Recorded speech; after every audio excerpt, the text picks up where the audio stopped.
Welcome back to the Bourbon and BS podcast. This is episode 122, I believe. We've got Josh Bentley from Altadis USA back in the garage here. Cheers, guys. How are you? We've got people with their speakers on in the garage as well.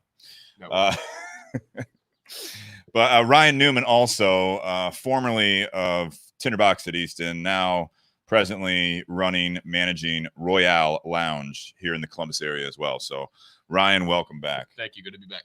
Yeah, absolutely. Josh, what's been going on? You've been on the podcast remotely, but you haven't been in the garage for a while. So fill us in a little bit on how everything going on with COVID and everything else in this world has affected you. Life. Smoothly, I'm sure. Yeah. All no smooth. changes. Yep. Everything's been business as usual. Mm-hmm. Everybody loves to say that. That's right. No, it's been crazy. It was great getting to join you guys remotely. Yep. That was pretty awesome. A couple times, I believe I got to see you guys. Yeah, that was going back 3 months, March, right? And so we've kind of been on lockdown. Travel wise, we have not traveled. We got the go ahead to start traveling Monday. And so we are now live. This is my first time out. It was my first time driving a long distance in the car. Today, and it's like riding a bike. Yeah, it is. It's like riding a bike. Getting back in the saddle. Yeah. Yeah, I like that. It was it was good. It's a good feeling. The camaraderie. We got guys in the garage. It's good. Feels like old times. It does. Feels like old times. Yeah. Including we have someone from Texas as well, came all the way for this. Not really only for this, but he is here in town. And Bobby Crow, who has been on the podcast before, welcome. Got Dustin in the audience. We got Nate Hale back there as usual. We have Shannon Chapman, Sean Wilkinson, who looks awkwardly tired or something. A little bit, yeah. Well, someone get that guy a glass of whiskey. I want to thank our sponsors as we start off here. Tinder Box at Easton, kind of the hub of everything here. By way of Josh Bentley, we have the Romeo Julieta Reserva Royale as the featured cigar, as well as Altadis USA for the second cigar, which is what tonight? So we'll get to it. It's a special Josh Bentley cigar. Tune into part 2. Yes. So it is a Honduran private label that was made just for me, but more importantly, I got to pick out and make up the genetics of the cigar. Nice. Oh, man. So nice. Yeah. Looking forward to that as well. And Josh also brought the Wigle Pennsylvania Straight Bourbon Whiskey, which I have never heard of, but I guess people here in the garage have heard of it. Yeah. No, no one's heard of this. No. Absolutely no. Justin has heard of this. Some of you guys may have heard of it out there as well. Also, Cigar Company for sponsoring as always with the gold and silvers back in stock. Those things are flying. We're really happy about that. So check that out as well. If you guys are interested, that is still the stay not at home sampler right now. Get out of the house sampler. That's probably like the best sampler you guys have put out so far. It's been flying. You get 6 different BS cigars as well as a lighter for $49.95. So awesome. Check that out, eastontinderbox at gmail.com, or stop in if you're in the Columbus area. But we can definitely get that out there for you. And also patreon.com/bourbonbs podcast. Thank you all for sponsoring and helping out yourself. Share, like, listen, review, all that stuff. If you guys are listening, you think people would enjoy this tonight at any point, or multiple times, share it to pages you follow or just your personal page as well. We're on Facebook Live as well as YouTube Live. So if someone that you know doesn't have Facebook and you want to share it with them, they can watch it live on YouTube. Or if you're on the audio, definitely check out part 1 and part 2. So part 1, Ryan, how's Royale? I mean, tell us a little bit about that. I want to give an opportunity, even though, Tinder Box is kind of what brings us all together. Yeah. But Royale Lounge here in Columbus area, give us a little bit of an overview of that. So, just like everybody else, we've been trying to figure out a way to adapt with this whole COVID situation going on. But I think we're back and we're stronger than ever. We're finally back to normal retail hours. We're open till midnight on the weekdays and 1 a.m. on the weekends. And we've made a lot of improvements for the whole social distancing. We have like stainless steel or metal dividers between each section to ensure that they're 6 feet apart for between each seat. And then we've put up the metal sneeze guard, which we had engraved or etched in to our logo. Does the sneeze guard have something like plastic or something in there? It's like a plexiglass. Okay. Yeah. It's very deceiving in the pictures. It The is very sneeze guard deceiving. has holes. Yes. Okay. Well, that way you can see. Well, I know. I'm just saying. That way you can It's slick. I like it. Yeah. I like it. But, that was we've for me, really. Yeah, but we've added a lot of updates to ensure social distancing until this is over, and yeah, we're like I said, we're back to normal, and we're happy to be back. Good. Well, welcome. I mean, I'm a big fan of the shop as well, and Thank it's a great for those of you who aren't in the Columbus area. I know, and Josh, you go to a lot of different cities. Something that we like about the Columbus area is that it's a very, very welcoming cigar community. So we, Ryan and I, and different shops, we share customers, but shops are far enough away in a sense and different as far as the vibes. That's and, right. and sometimes you feel like going to a lounge like that, seeing some good people, having a drink or whatever. Other times you like going to like Tinder Box, where it's all about the people, and the location's convenient, and, right. and a lot of people watching and everything else. And it's nice to have that. So I appreciate you coming by. Yeah. And Josh, I know you've seen both of them, I think, as well. Yeah, absolutely. Yeah. Yep. All right. So let's cork pop this Wigle. It's a. Got the, Are you gonna insert the cork pop noise? cork or? pop. I don't know. Does it not pop? I mean, you can do it by the microphone. Is it Wigle? Wigle. It's a soft eye. That was nice. There we go. That was How nice. about that? Excellent. You do the Yeah, honors? I'll pour. There we go. Well, while we're doing this, I'm gonna pour this for myself. Let's start with the cigar. We got the Romeo Julieta 1875 Reserva Real, Nicaragua. Nicaragua. I like the cigars that Altadis is putting out right now. I feel like everything is a mouthful. It's very. Last week we had the Romeo Julieta, Connecticut, Nicaragua. I doubted myself. Connecticut, Nicaragua. I always want to say Nicaragua, Connecticut. Yep. But it's Connecticut, Nicaragua. Now we have the Reserva Real, Nicaragua. Yes, you So, are correct. This is brand new to the market, correct? Brand new to the market. This dropped in quarantine. So it was one of our most successful launches as well. We started pre-selling this thing around TPE time. TPE is what exactly for everyone? Tobacco Plus Expo. Okay. And that's where the debut, I should say, a sneak peek happened. Yeah. And the Reserva Real Nicaragua is coming out of AJ Fernandez factory in Esteli, Nicaragua. It's a Nicaraguan Puro, and coming after the highly acclaimed Reserva Real, right? One of our most popular brands. It's also one of the best sellers as well. The Reserva Real. The Reserva original Real. there, yeah. The original Reserva Real. And so this is the highly anticipated Reserva Real Nicaragua. It started shipping, I want to say, a week and a half ago. Yeah. So a week and a half ago, it hit the market, and it has been a very successful launch for us. Absolutely.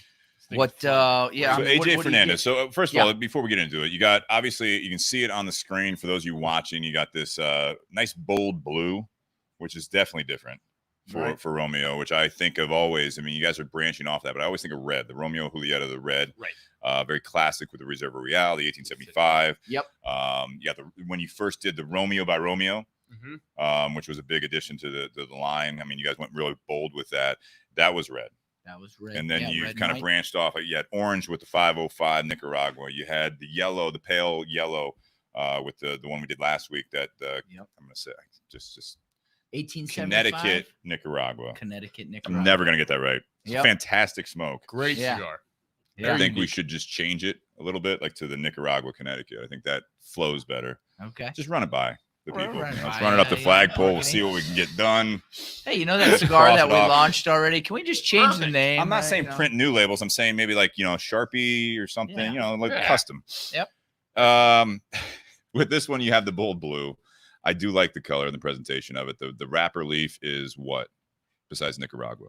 Do we know? It's Nicaraguan. Cool. Is it proprietary? It's Nicaraguan. It's an AJ blend, so a lot of times it is proprietary. I know that you guys will hold that back. Working with AJ Fernandez. Yep.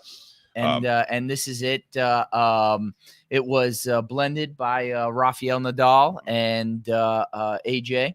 And I mean, so this I would say is probably the 7th cigar that I've smoked. I mean, this was 7th of this blend. 7th of this blend. Yeah. So I didn't have an opportunity to, get my hands on this. It was kind of under wraps. Yep. Until it came out, and then the whole COVID thing happened, and so we didn't get to have our mid-year sales meeting, and so this was sent to us shortly before it came to market, and I'm telling you, it's quickly becoming one of my favorite.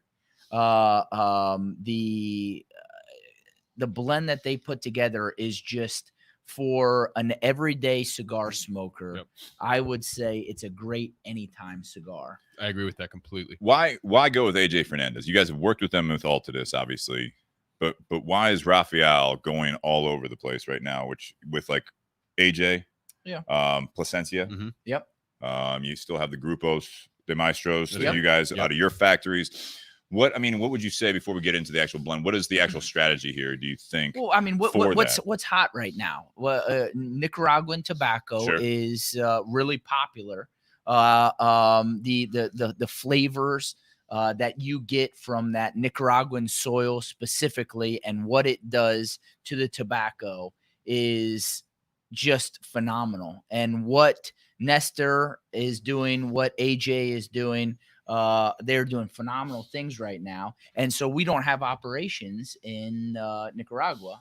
And so we have these strategic, partners in Smart. Nestor and AJ. And I mean, it's a great collaboration.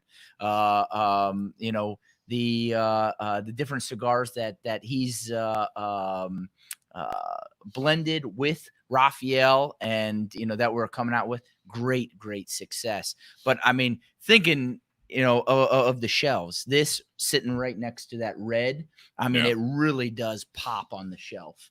And that royal blue, I mean, it just, with the Romeo and Julieta story, it just, it really adds to that love story. Absolutely. That is poetic. How about that? Wow. Love it. How about that? I'll tell you what, Josh, there's tears in the audience right now, which is nice. From Bobby Crow. So I'll tell you what, Josh, we picked this up. Obviously, I ordered it pre-COVID, and when it finally hit, I think the packaging sold it, and the cigar brought people back. Mm-hmm. I mean, this cigar is literally for anybody. It is for the full-bodied cigar smokers. It's for the mild cigar smokers. It is one of the most rich and complex cigars released today, or at least this year, and it's one of the best new additions to that portfolio for sure. Well, so explaining this to someone earlier in the week who wasn't able to try it, right? Nobody was able to try it, before, and so trying to explain this without them even seeing, right? Just seeing, maybe a picture. Yeah. Well, it looks a little bit darker. You're thinking Reserve Real. Well, we're not going to come out with a line that shares the Reserve Real name that is subpar. Right. I mean, we're not going to come out with any projects or cigars that are subpar, but when it carries the name Reserve Real, Nicaragua, it better live up to that. And so that name alone helped boost to being one of the most successul launches that we've had. You have a tried and true name. And I always ask, we've asked, so when we had Alan Rubin on, and we were talking about some of the cigars that we had, the Tempest, Nicaragua, we were smoking, and we asked about, the success of the Tempest Natural or the Tempest at the time. And then you had with them, I mean, you had plenty of these as well, where it's just these line extensions. And I always think it's kind of a bold move for someone to do that with such a well-known and established line. Because, when you ask about it, it's like, I always wonder, and I'm not trying to grill you necessarily, but it's like the Reserva Real. What do you think is the mindset for putting this as a Reserva Real? Because the Reserva Real, I always like, as far as like, you know, the selling point, people know it as the milder smoke. Right. You know, you have Romeo Julieta, the 1875, which is like kind of what I always think of like the original, if you will. You know, that's just the Romeo Julieta. You have the Romeo Julieta Reserve. Yep. Which people coming in a lot of times in the retail side, or, you know, it's just when you do this Reserva Real Nicaragua, I think it's a bold move, and I can see it smoking it. That like, you know, Ryan was saying how, you know, it's smooth, it's it's got a lot of flavor. I think that the Reserva Real line for you guys, although it's mild, it has a lot of flavor. Yeah. And it's consistent. And I know working with AJ, that's typically what you're going to get. Well, I mean, you know, the plethora of tobacco that he has access to, what tastes like whiskey, you know, he Smells like what he the availability of aged tobacco that he has is unbelievable. And so, you know, going into the quote unquote vault, right, as Raphael explains, you know, you have several choices, and what they got to pick out will cater to that consistency that we have with the Reserve Real, right? The natural, if you will, the Reserve Real original, and that trust that comes along, because the consumers that enjoy the Reserve Real, there's a certain amount of trust there, right? Right. And you come out with the Reserve Real Nicaragua, they're going to trust you enough to pick up that Nicaragua and try that. And it's definitely bolder than the Reserva Real. You know, I'm looking at this, and you guys think this is mild, medium, full? As far as strength, I'd say medium plus strength. Towards the end. Yes. Okay. Now, granted, this is the first time that I smoked this size in the 54, right? 54 ringgit? Yep. 654 is a Toro. This is the first time that I smoked the 654. I've been smoking the 7x50s in the Churchill size. And I'll tell you what, I mean, I don't know if it's just a ring gauge, but that packed a punch. I was surprised. I mean, it's not like it started off very, very strong. It started off, again, more medium, very smooth, very rich, something that everyone can enjoy. But as you got towards the end, it really built. Now, it didn't get bitter. It didn't lose anything as far as the flavor, but as far as the actual strength, it really, really, you know, it built towards the end. Yeah. And, you know, I think that's where you captivate everybody. That's where I think you get a lot of the guys that are smoking milder cigars. Once they realize that they enjoy this, they start trying other things because they realize, you know, maybe I do like medium or full cigars. You know what I mean? And I think that name, the Reserva Real, gets people to try something new. Yeah. Yeah. It builds off of that trust. So that's right. I'm going to say medium. Well, you know, medium strength. Medium strength. Okay. And that's the way that I explain it. Now, that's to the everyday smoker.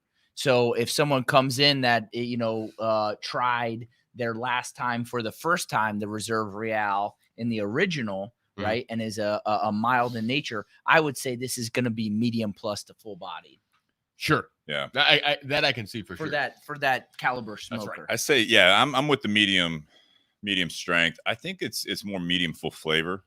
As far as like the body and the flavor, I'm getting actually it's like a there's a little pepper, there's like a little saltiness to it. Yep. And you got that sweetness. There's a little sweetness. I'm getting more salt. I was trying to like figure it out while you guys were talking, you know, how actually sea salt, that could be, like it's a little saltiness to it, which is sometimes people when they're listening or you're reading a review or whatever, I think saltiness or those things, like people are like, oh, I don't want that, or too much pepper and all. It's definitely like a food type of flavor, which is, you know, so it kind of keeps the mouth watering a little bit, which we were talking about today in the shop when we were doing some test blends in the shop, where we were doing some quality control there on another blend. But it's kind of the same thing. The one that I was smoking, it was just, there was more food flavor. Like it doesn't dry out. There's no bitterness. And sometimes like you hear bitter, like a coffee, sometimes it's good.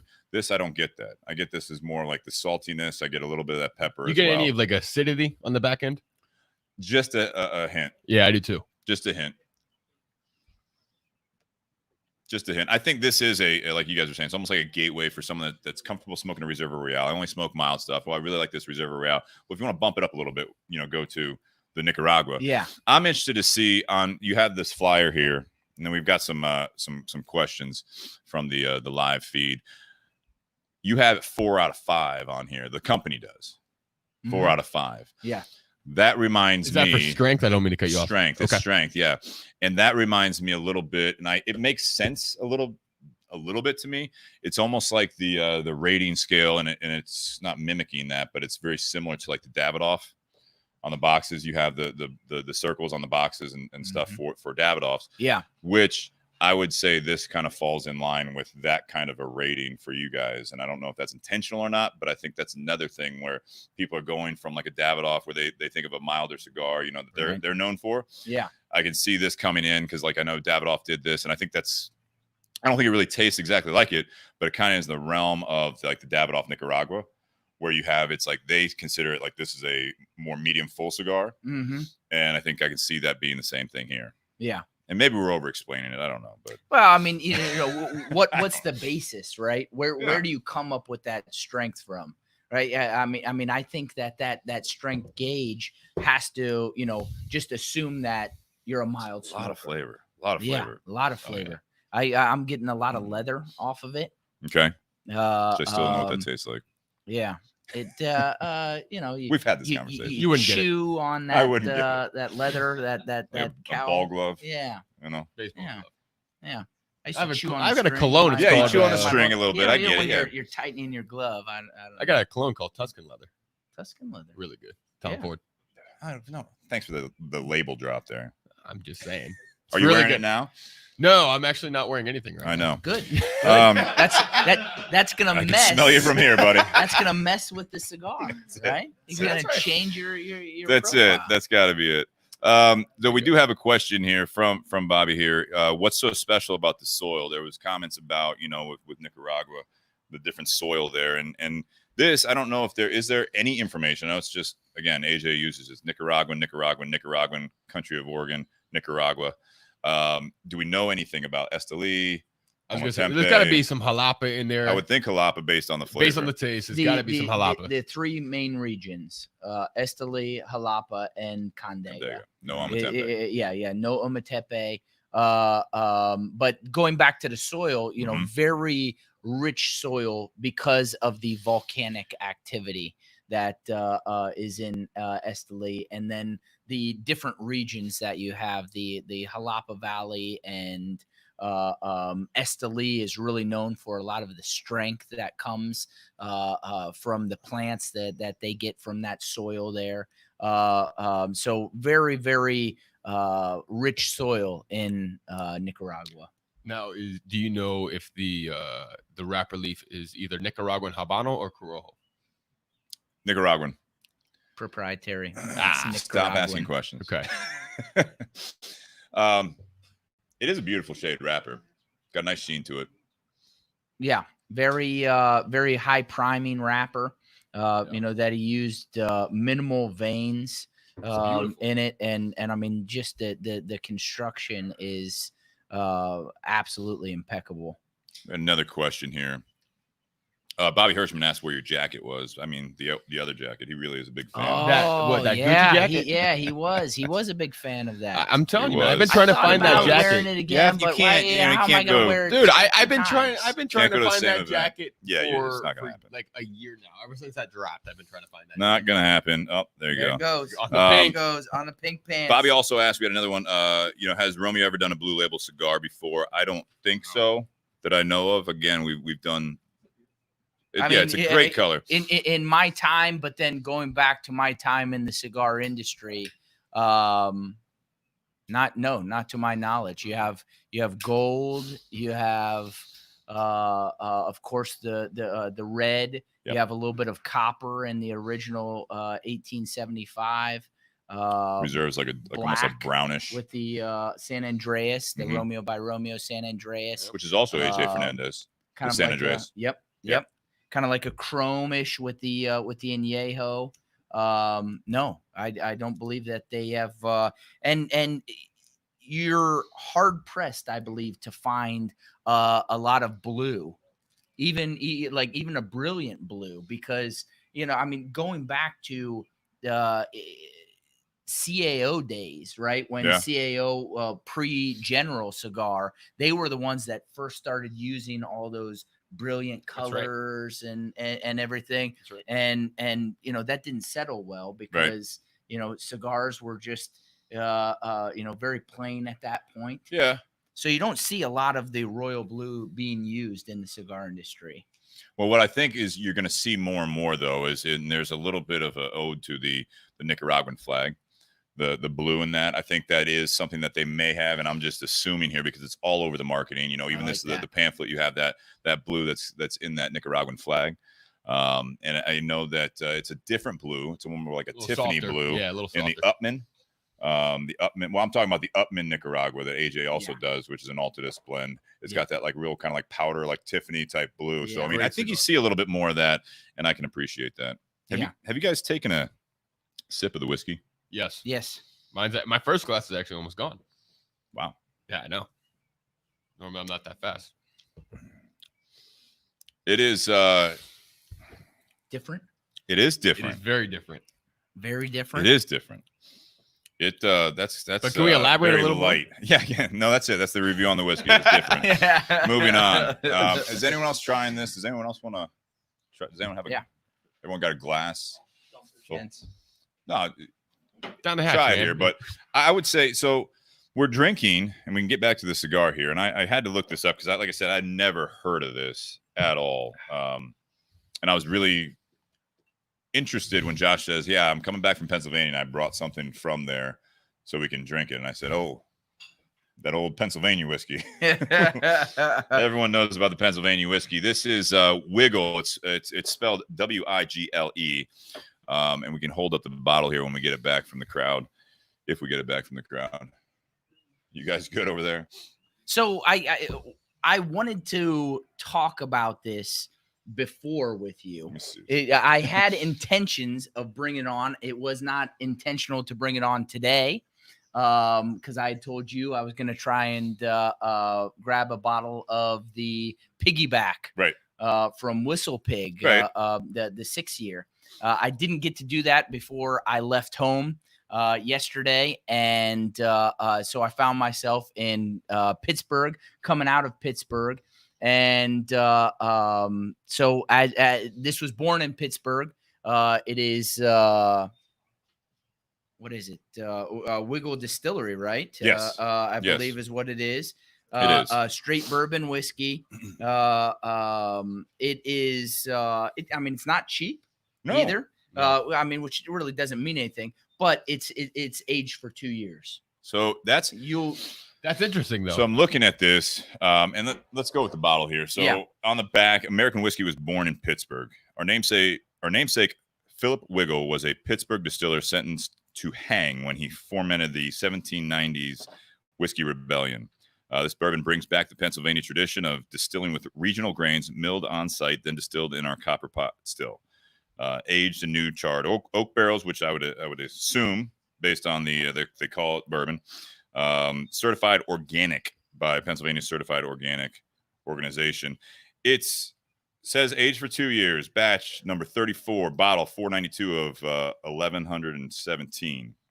I'm not going to go over the tasting notes yet. Yeah, what's the question? How long does a whiskey have to be aged in order for it to be classified bourbon? As 2, but 4 is more common. Typically. Right. When I was looking this up, what I found interesting, so this actually reminds me, not necessarily flavor, but I kind of want to get into this, is it's interesting because they also say that the barrels are 25-gallon barrels. So this is reminding me a little bit of some of the distilleries in Ohio and other local distilleries kind of around the country, where you're going to have more of a smaller batch barrel as opposed to the typical 53-gallon barrels. It ages quicker, as Dustin says. Yeah, it ages quicker, and therefore that's kind of the thought process there, especially in Pittsburgh with the climate versus necessarily Kentucky. I know it may not seem that different, but Pittsburgh, it's just like Ohio. You're a little bit farther north. You have a little bit different seasons, and you're using what I find very interesting about this is the mash bill. It says 65% regional organic corn, 18% regional organic soft winter wheat, and 17% organic malted barley. So they're definitely going the organic Right.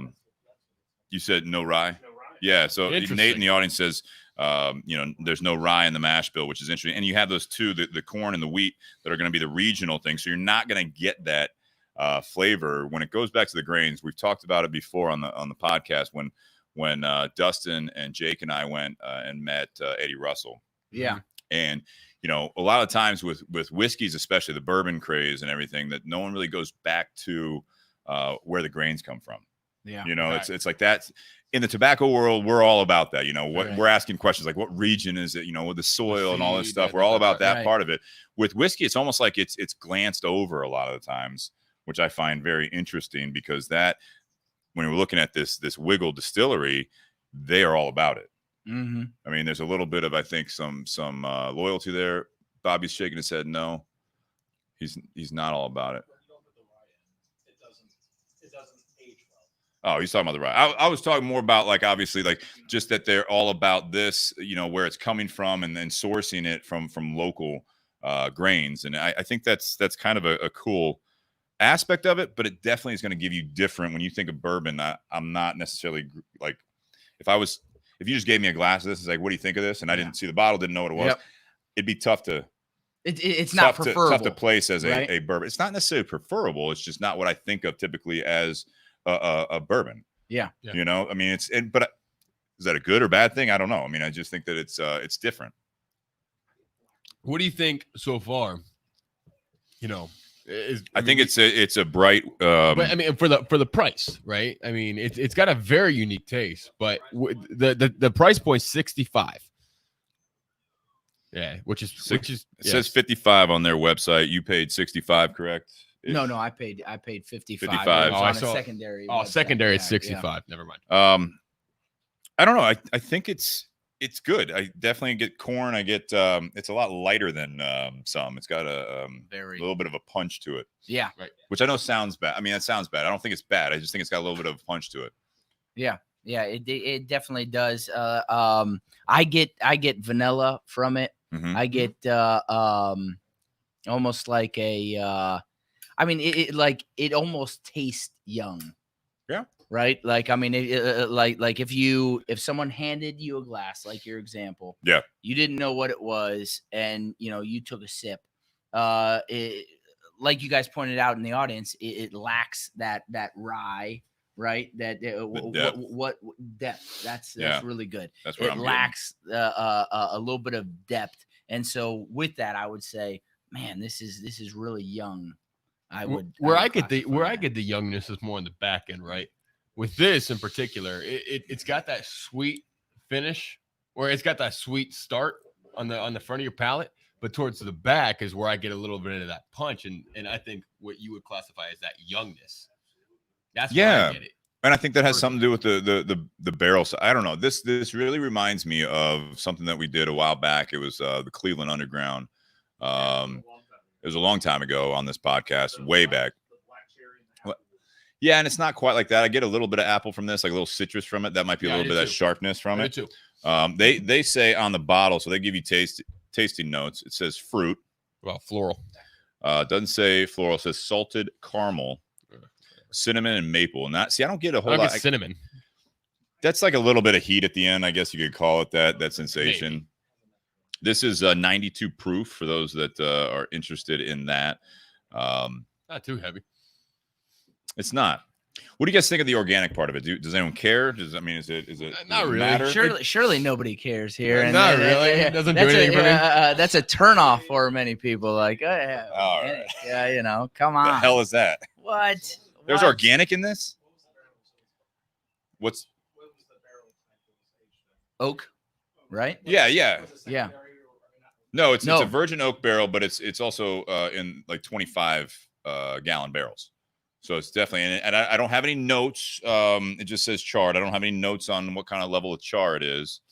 But again, the thing I like about this is, and I'll say this, is that when everyone's trying all this, different distilleries in Kentucky and everyone's sourcing from similar places, what I can admire about this, and I'm not just trying to find something good, because it's not bad. I mean, people are like, I feel like we're dogging this thing. It's not bad. It's just different. And I think that's what you would expect. Yeah. And it's good to have something unique to the market. Yeah. Especially being something that's locally sourced. I mean, a lot of people can get behind that. And a lot of people might like the unique characteristics. What I like about I do. Yeah. So what I like about like this, when I'm going to compare this to a couple of the, I'm not talking about the Cleveland Underground. I'm talking about some of the other ones that we've had. And I haven't mentioned this in a long time. But like there was that Andy's number 5 that we drank a long time ago. And a lot of the times I find with the Ohio whiskeys, bourbons or whiskeys that are similarly done with the smaller barrels. Yeah. With the smaller barrels. Thank you, sir. I find that you get a lot of corn. It's like corn water. There is a lot of corn, but it's not the same. It's not like this aftertaste for me. As like Nate's saying, there's a lot of corn. Do you think that could be because it's it's organic corn from Don't wherever? get me started on that, like Josh. Oh, man, I'm just asking. Just asking. I don't know if organic. I mean, I don't think that really affects the flavor as much, and maybe there's people that would say differently. Josh, you know actually a lot about this. What would the organic side bring to this, in your opinion, or do you think there is any difference? Well, so I mean, for something to be organic, I mean, it's a rigorous process. So I think of wine, right? I drink some organic wine, and for a vineyard to be organic. And there are some people with the organic craze right now going on out in California trying to transition to an organic vineyard. And it's very, very hard because the breakdown of the what would I use? Pesticides and fertilizers that you're not allowed to use when you deem your product organic are still present in the soil. So for something to be certified as organic, it's more expensive, right? For the farmer to produce, it's more expensive for, in this case, the distillery to buy that product, but it should be quote cleaner. Yeah. Right. It's a cleaner ingredient from the farming side. From the farming side, and then the end product should be a little bit cleaner. And it was interesting that you brought up the aspect of nobody really talks about, you talk about what the mash bill is when we're talking about regular bourbons and such, but we don't get into, well, hey, where did that grain come from? You don't, right? No, I mean, the biggest thing with like bourbons, Kentucky, is everyone talks about the limestone, right? The water is like the most important ingredient, I feel like, for most people when they're talking about Kentucky bourbons. They talk about where the water source is, which they don't really talk, I don't think, much about this, at least what I could find on it. Right. We did have, what was it? So Clay Miller says, based on the color of the char, could be heavy, but then again, in 25-gallon versus 53, it'll factor in. And then Dustin actually chimed in there, I believe. He says aging for 2 years in these barrels is equivalent, what they say, to that about 4 to 6 years in normal 53-gallon barrels. I mean, I think there is a strategy there. Yeah. I don't know. It's one of those things that I've said in prior podcasts that I can appreciate when the smaller distilleries do it more traditionally with the 53-gallon barrels, just because like that's the traditional way of doing it that I know of, and therefore you have a little bit more of that consistency with other bourbons out there. I think. But with the 25-gallon barrel, if it helps the aging process quicker, why wouldn't more distilleries go to 25 gallons for, let's say, like a small batch or a single barrel that they're doing? Well, and I think Dustin or Nate or anyone else in the audience out here also, you chime in. I think a lot of times it has to do with the climate also. You know what I mean? Yeah. The rick houses and how it sits in there for longer periods of time. Sure. I mean, you have the pressure of a smaller barrel, you know what I mean? Like that'll happen. So you have a smaller yield, if you will, just overall from the start, about half, but you have a little bit more pressure building in that barrel. So it does affect it differently.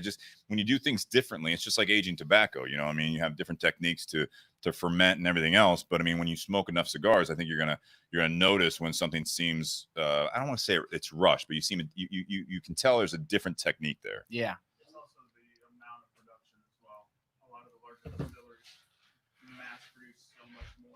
Dustin's saying that they do. We have a mic over there, by the way. Everyone. I would say this is organic. And so when you're sourcing the organic ingredients, you get a smaller yield for that proper. Bobby's saying that with the organic side of it is you get a proper yield. I think it's just something that, truthfully, we see it. Like I say, I see it in Ohio here. I think that's just a different process where they don't necessarily want to sit on it for 4 years. Yeah. You know what I mean? I think this is something that they're just not necessarily rushing out, but I mean, this is just a Small strategy. batch. Yeah, and Right. smaller It's a distilleries strategy. can't afford to sit on inventory or And- barrels for that matter for that long of a period of time. I don't know how available this is on shelves, if at all, outside of Pennsylvania. Yeah, someone was Outside, asking, they you know. don't see it on the Ohio site. I've never seen this in Ohio. No, I've never seen no. it at all. Nope. And I mean, that was something. I could have picked up the Whistle Pig, the regular 10-year, because I said before that I was intending to get that piggyback that I right. picked up in quarantine. I became partial to that. I'm partial to Rise, and I'm partial to Whistle Pig. I think they're doing great things there, but it's something different. When I Absolutely. take a puff real quick, I think it really brings out that saltiness that you were saying, Steve. Yeah. Like Oh, and the that cigar. you I think they balance out each other really well. yeah, I they think do. I think that has more sweetness than what the cigar has.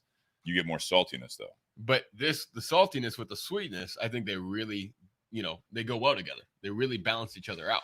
I'll say this. Nate was saying it earlier, kind of off camera here, is the second glass, I am getting more corn now. I don't know about you guys. I need another glass. Do one more. Pass that over. Oh, yeah, we're not going to not drink it, Sean. Yeah, no, that's It's part of the job It is here. very corn forward. part of the job. I mean, someone's got to do It's a it. tough day at work. I see what you're saying. I think, and we can get to the pairing here shortly. Well, I mean, yeah, if you guys want to, unless you want to talk more about the cigar or the whiskey, I mean, let's do the rating. I'm sorry. How do we do a rating scale here? So a rating scale is when you rate something. Right. So Thanks, doctor. so out of 10, so Ryan, we can start with you. Out of 10, I need 10. Hang on. Okay. All right. All right. Out of 10, 10 being the highest, rate the cigar, rate the whiskey, and then rate the pairing. I give the cigar a 9. I give the whiskey a 7, and I give the combination an 8.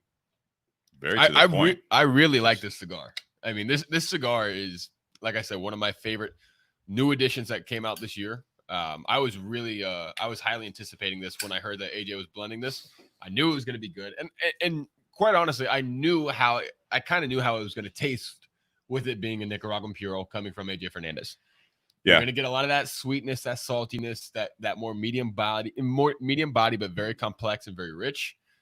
And I think the way it pairs with this, with the sweetness and the saltiness, I think they pair really well together. I like the cigar better than I like the whiskey, but I think the whiskey is very unique. And I mean, I would probably buy it for the price. By what? The bottle? Well, both.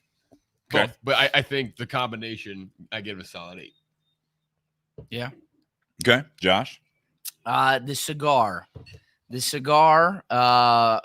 say I'm biased, say, what have you. I give a 9.5. Wow. Ooh. Wow. I mean, it really is. It's versatile to where, I mean, if I've had breakfast, I have something on my stomach, I'm going to smoke it and not be overwhelmed. Yeah. And I tend to be a mild smoker in the morning. Sure. Right. I would gravitate towards something a little bit more mild, a Connecticut, an Ecuadorian Connecticut. I just think that the consistency out of 7 cigars, right? This probably being my 8th, I don't know, 7th or 8th. Yeah. That, I mean, it has been tried and true every time that I've smoked it. And I definitely think that we have a big winner on our hands, with this. And so I would stand by that 9.5. The Strong rating. Wigle, Strong rating. Wigle whiskey. Wigle. Wigle whiskey. Uniqueness would definitely come in, but I would probably be a 6.5. Maybe even a getting into a 7. It's just something different than your Kentucky bourbon, right? The pairing, I would give an 8, 7.5 or an 8. Because I do think that it brings out something different. I'm trying to think what other pairings that I've been able to have when I've been smoking this cigar. The antique 107 I've drank while enjoying this. I think that it brings out something different in the cigar. So I would go with a 7.58 on the pairing. On the pairing. Would you drink this whiskey in the morning? You're talking about the cigar. I mean, I don't think it would go well with steel cut oats. Probably not. I just put on some pancakes. If they were organic, pancakes. Put on some if they were organic oats, that. I think I would be able to do it. That's a good answer. Do they make organic quick oats or instant oats that are faster? They do. Do they really? Bob's Red Mill. Jesus. How do you know this, man? All right. For me, cigar, I think for what Altadis is doing, what Romeo Julieta is doing, I think this is definitely up there. I think this is a 8 to 9. This is something. AJ, I'm shocked because, like what Ryan was saying, I think there's a lot of similarities with some of AJ's Nicaraguan projects recently. I think there's some characteristics that you can expect from that. Like you had the Monte Cristo Nicaragua series is an AJ blend. Yep. That you guys do. You have the Upman Nicaragua, which is different. This is more in lines with the Monte Cristo Nicaragua series, I think, in some similarities there. But they're all 3 Nicaraguan puros, correct? Agreed. Yeah. Yes. Yeah. Yeah. That's what that was more the question. Yeah. Oh, yeah. Nicaraguan Sorry. puros. Yeah. And then to add to it, you have the Monte by Monte. Monte by Cristo. Monte. Yep. Mm-hmm. And that's AJ Fernandez. Yep. Right.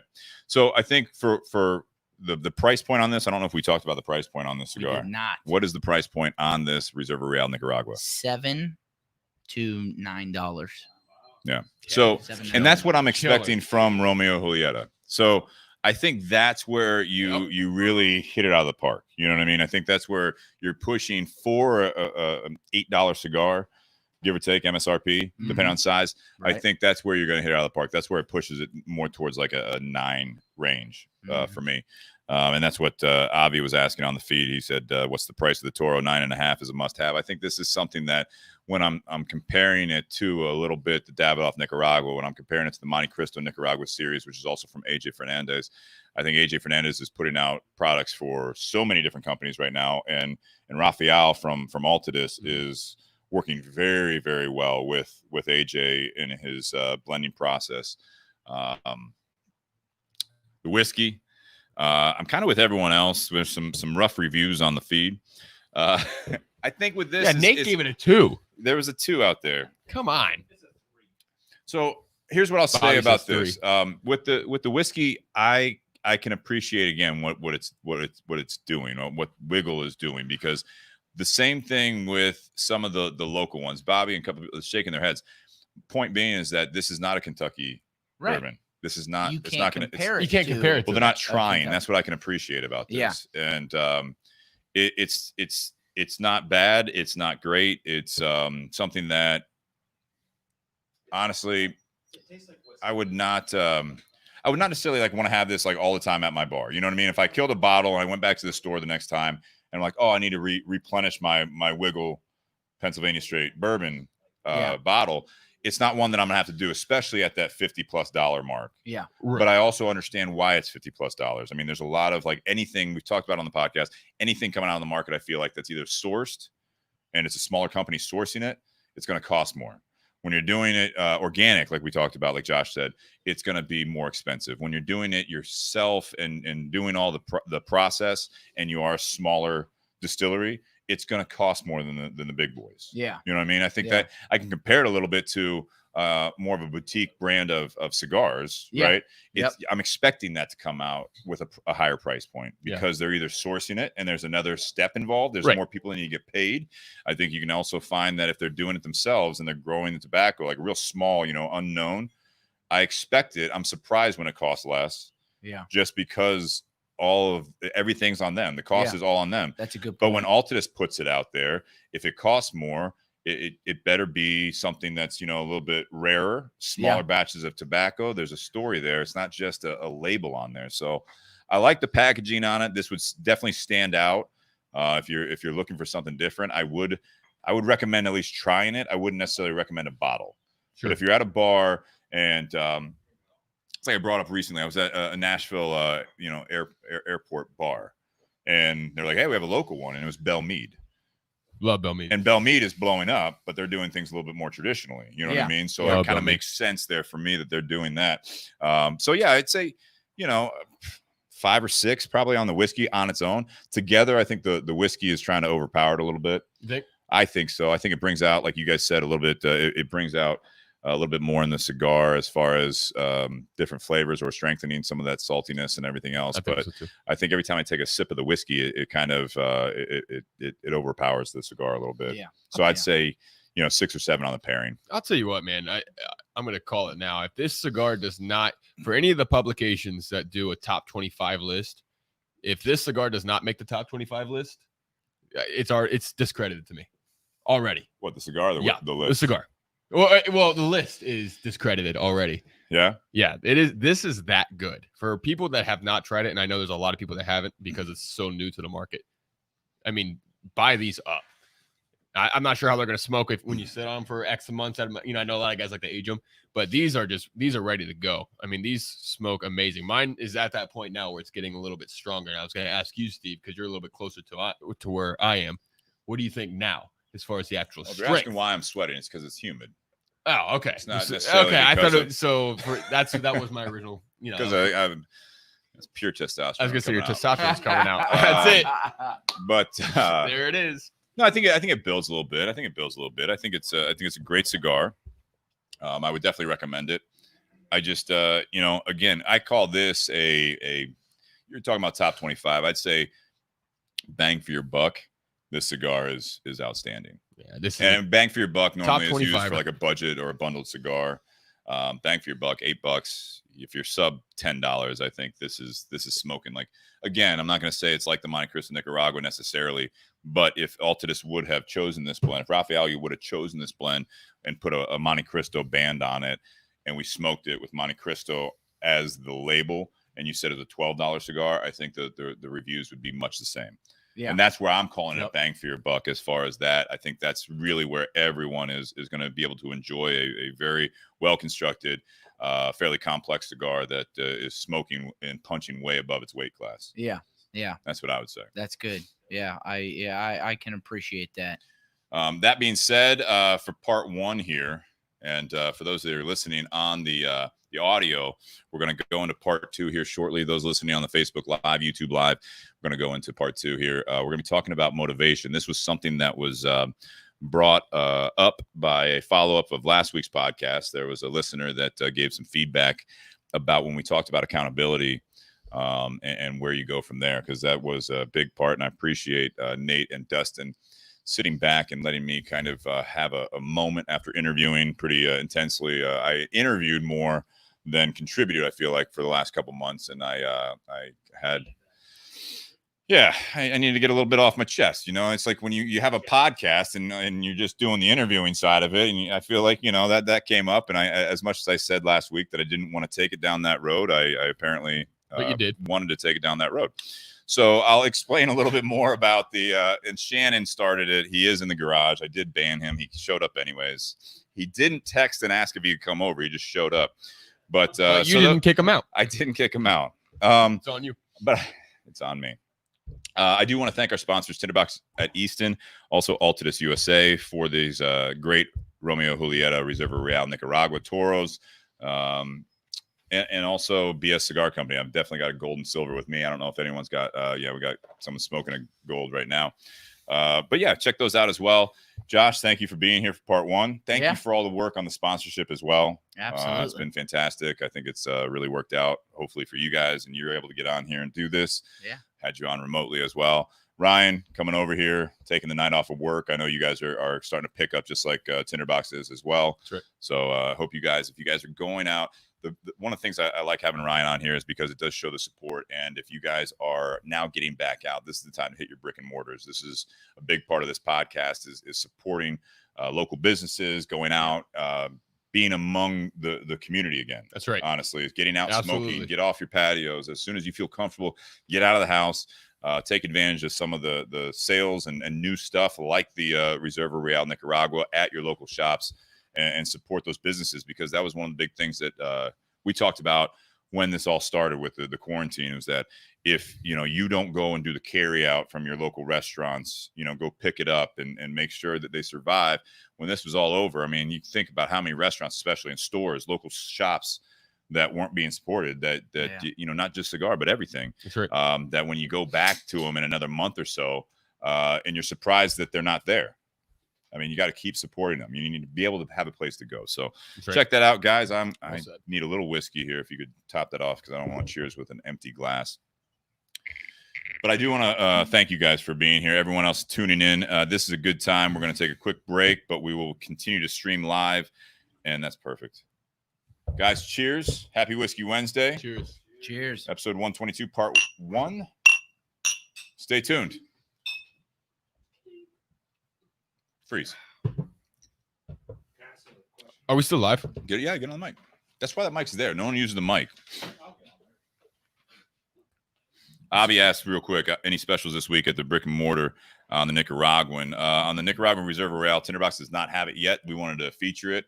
But I will say for right now, I've got it. Once we get it in, don't shop at Royale. But once, for Come now, on. right now, Come see me. I'll take care of you. I've already got it. If you want to try this, yeah, I mean, that's And definitely reordered support. it too. Not only have I ordered it once, I ordered it twice. I will put it out there on social media so you can stop shopping at Ryan's place. Yeah, go ahead, Nate. So my question is for Josh, and it's more behind the thought behind releasing the cigar, because I find it to be very medium body. So Turn your mic up. the Reserve Real is milder cigar, a lot of Dominican, but also has a good amount of Nicaraguan tobacco in it. Right. Yep. And then you guys just released before all this happened, we smoked it last week, the Connecticut Nicaragua, Mm-hmm. which was Connecticut seed, but all Nicaraguan tobacco. And now you have what's probably the milder cigar in the Romeo and Julieta line, but now Nicaragua. So when I first heard about it, I'm thinking, well, what's going to be different between this and the Connecticut Nicaragua? Like, what market were you guys trying to hit with this cigar? Yeah. So again, going over that Reserve Real and the trust that we have with the Reserve Real, the I don't want to say popularity, but the consumer group that enjoys the Reserve Real, that I keep going back to that term, trust, right? And so you have that trust around the Reserve Real, and you come out with a Nicaraguan from a completely different factory, right? From a plethora of tobacco that I said that AJ has, the vault that him and Raphael were able to go into and blend this cigar, that it hits a totally different segment, right? And is going to introduce that totally different segment that might not have veered to a different line in the 1875 Connecticut Nicaragua, which stands alone in and of itself because it's the first Connecticut grown Nicaraguan, right? A Nicaraguan grown Connecticut. There we go. Wrapper. This segment is going to enjoy this cigar, get them into Nicaraguan tobaccos that they're going to take that trust that they have in that Reserve Real, Romeo and Julieta Reserva Real and try this Reserva Real Nicaraguan. And hey, now I enjoy Nicaraguan tobacco. I can start enjoying or exploring other Nicaraguan cigars. I think that really is the segment that we were going after. I think I mean, Nicaraguan tobacco, I think, in my opinion, it's the most versatile tobacco on the market. In comparison, I mean, you take an all Nicaraguan tobacco like you did with the Connecticut Nicaragua. Is that how it is? Okay, Yep. Bingo. And you have an all Nicaraguan tobacco or all Nicaraguan cigar with this, and they're worlds apart. Yeah. I mean, they're completely different. There's absolutely no similarities to this and the yellow Connecticut Nicaragua that you just recently released. To me, it shows how versatile Nicaraguan tobacco and that soil really is. Yeah, that's good. That's good. I like that, Ryan. And just, not to go over what we've already talked about, but putting this next to the Monte Cristo Nicaraguan, putting this next to the now I have to smoke Upman. it too. Right. Putting it next to the H. Upman by AJ Fernandez. It's different because it's got that Ecuadorian Sumatran wrapper, which I'm partial to. Yeah, this reminds me of the Monte Cristo Nicaragua to a point. Yeah, I'm not saying it's just like a reband. Like you guys just like, hey, this did really well or it didn't do well enough. Like we're just going to put a new band. I'm saying there's enough similarities there that it's you can see two blenders, if you will, AJ and Rafael working together. Yeah. And I think that the Monte Cristo Nicaragua series, I don't know if that's doing well. Yeah. For you. Very well. But I'd say that you have a hit on your hands. You're like, we did pretty well with this blend. Yep. We need to do something with the Romeo name on it. And I think it fits in nicely with the portfolio. Yeah. Yeah. I'm going to top this glass off and then we can get started if you mind sharing that. There you go. Man, I'm pretty sure that Bobby Crow has a man crush on Steve or Josh. Just putting that out there. I feel like that's you might all right, be man. a little jealous. That's fine. I mean, maybe a little bit. It's all right. It's all right. All right. You guys ready for part two? You guys ready for part two? Anyone need a break? Let's do it. Hit the porta potty out. I do need to get some more water.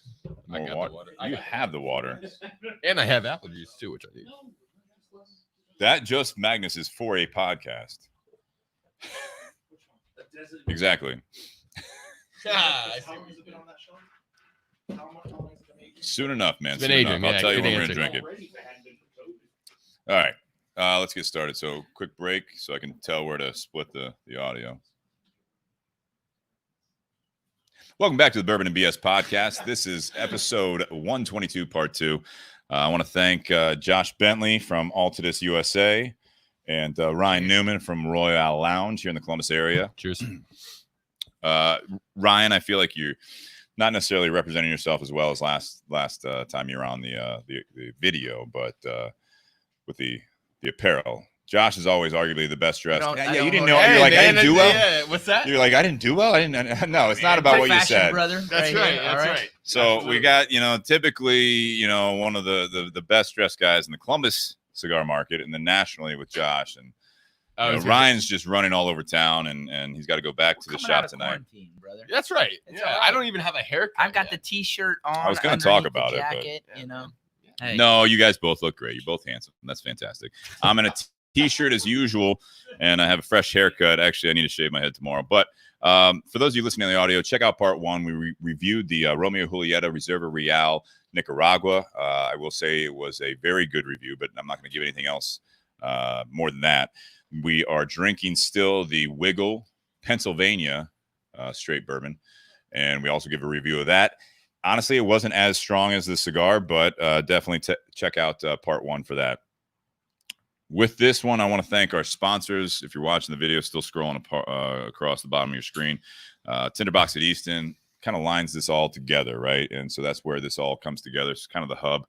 In fact, like Ryan Newman, I mentioned in the beginning of the podcast, part 1, that he used to work for Tinder Box at Easton for several years, and now he's branched off and taken a new role with a great newer lounge in the area. And then Altadis USA for the cigars, Romeo Julieta Reserva Real Nicaragua. We're going to smoke next the Josh Bentley special. Josh Bentley. What are we calling this? Man. Not Josh Bentley. So this is this was a special blend that I was able to blend myself. when I had the opportunity to visit La Flor de Copan, our factory in Honduras, Santa Rosa de Copan. It's an amazing factory that Altadis owns. And so when we first entered into the factory, we had the opportunity to sit down and we were given a menu. And so this menu had several different fillers, about 8 or 9 different binders, and then 10 or 12 different wrappers. Wow. And so we got to blend our own cigar. And then at the end, they presented us with our own cigars. We got a bundle of 10 of them and then a box. And so they put our name on the label, Honduras cigar, unwrapped in Honduras, and La Flor de Copan logo on Very the other cool. side. It's amazing, man. So what we're smoking this evening, I'll give you guys the breakdown. Oh, wow. So for the fillers, 1 leaf of Pilatico Seco Dominican from the Dominican Republic in our farms there. 2 strands or 2 leaves of Ligero Yaguara from 2013 in Honduras. 1 strand of Honduras Honduran Seco. The binder I chose a Honduran Criollo. Okay. And then I am very partial to the Ecuadorian Sumatran wrapper. And so we have an Ecuadorian Sumatran wrapper on there. So Great wrapper leaf. Yeah, Beautiful. yeah, absolutely. Beautiful. Very versatile, and as I said, one of them, that I'm very partial to. So I'm looking forward to sharing this with you guys and smoking it. Now, I mean, I got a quick question before we light these up, Josh. When it came to the blend testing, you said there was a menu of 10 or 12 different wrapper options, binder options, and filler options. Did you smoke everything independently before? No. Or did you just go with your this gut? this was a blind. I had to use my tobacco knowledge and the history that cool. that I've been. So what we're doing in Honduras is unbelievable.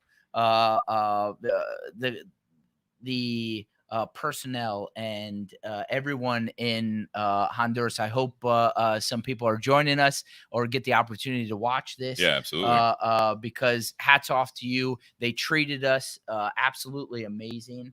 But getting this opportunity, not a lot of people do. No. But then, we even have the opportunity to, hey, once you smoke this, if this is something that you think, will really hit off, please let us know. And we're going to go back to this blend and we're going to try it out ourselves. And this just might become a national line. So Love it. Amazing. you might just see the Josh Bentley special on shelves. Is that what we're going to go with for the 2021? It's called Bentley? the Bentley. Might be some naming rights there.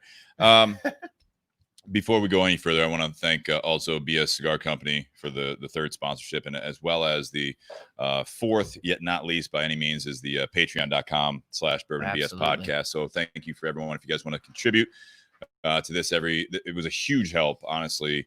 I know I've been promising to the people out there some swag. We're getting back to it. I've talked to them. We're trying to get it all printed up and everything like that. I want to do that with t-shirts and a couple other things.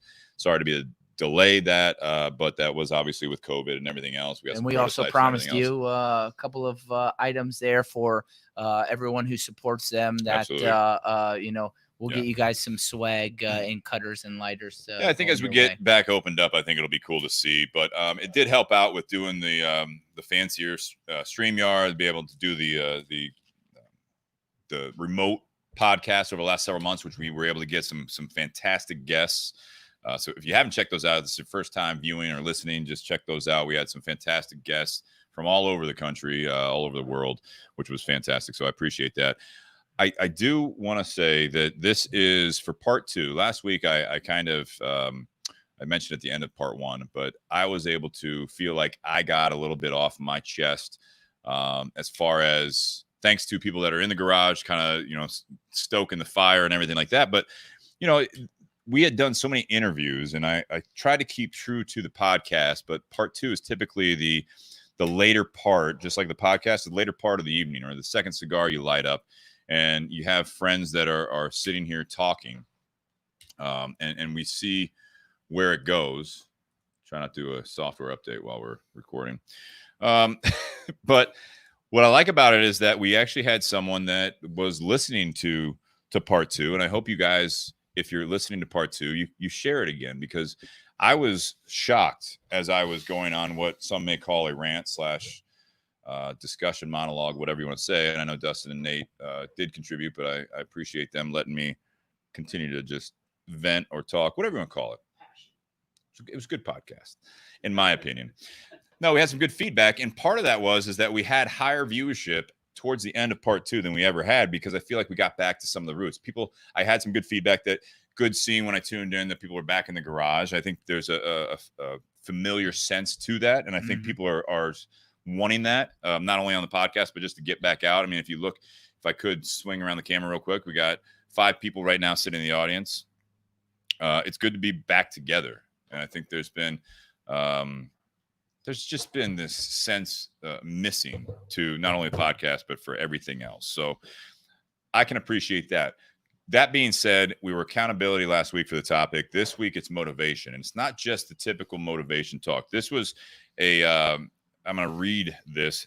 Normally I'll give a little bit of a framing to the conversation, and you guys have not been privy to this, but this is from Teresa. And guys, it's long. Yeah, please share. So I'm going to kind of unload a little bit on this here. And on the coattails of the accountability discussion this week, we brought up some points about how accountability is great. We talked about this not only with what's going on in the world today, but just in general.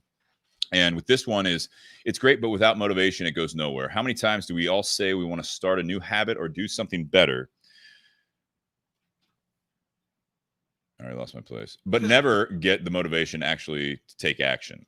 And in considering motivation, each person is so different. How do we figure out how to motivate the least motivated among us? Think of trying to motivate or to manage even a handful of employees at work. It's the same concept, but even bigger, because we're dealing with even deeper held beliefs about ourselves and our place in our community and even the world. Thinks it has something to do with how worthy people think they are. If you don't think you're worth much, why be motivated to actually make changes to better yourself and your community, especially if you think that your own community doesn't value you? How do we as individuals and as a society get from the idea of being held accountable to actually taking action to do so? And that's kind of where that ends. But and again, it's not just about what's going on. I think there's been a lot of action being made recently with the protests and everything else. And I don't want to just necessarily limit it to that, but I think there's a lot of that everyday stuff where the community could be your friends, your family. It could be, talking about employees. If you are an employee, or if you have people underneath you, you talk about accountability. It's like, do as I say, not as I do sometimes, or it's always trying to lead by example, but, really peeling back another layer. And I'll kind of throw that out on the table with you guys. If you have any initial response to that kind of a umbrella of a topic.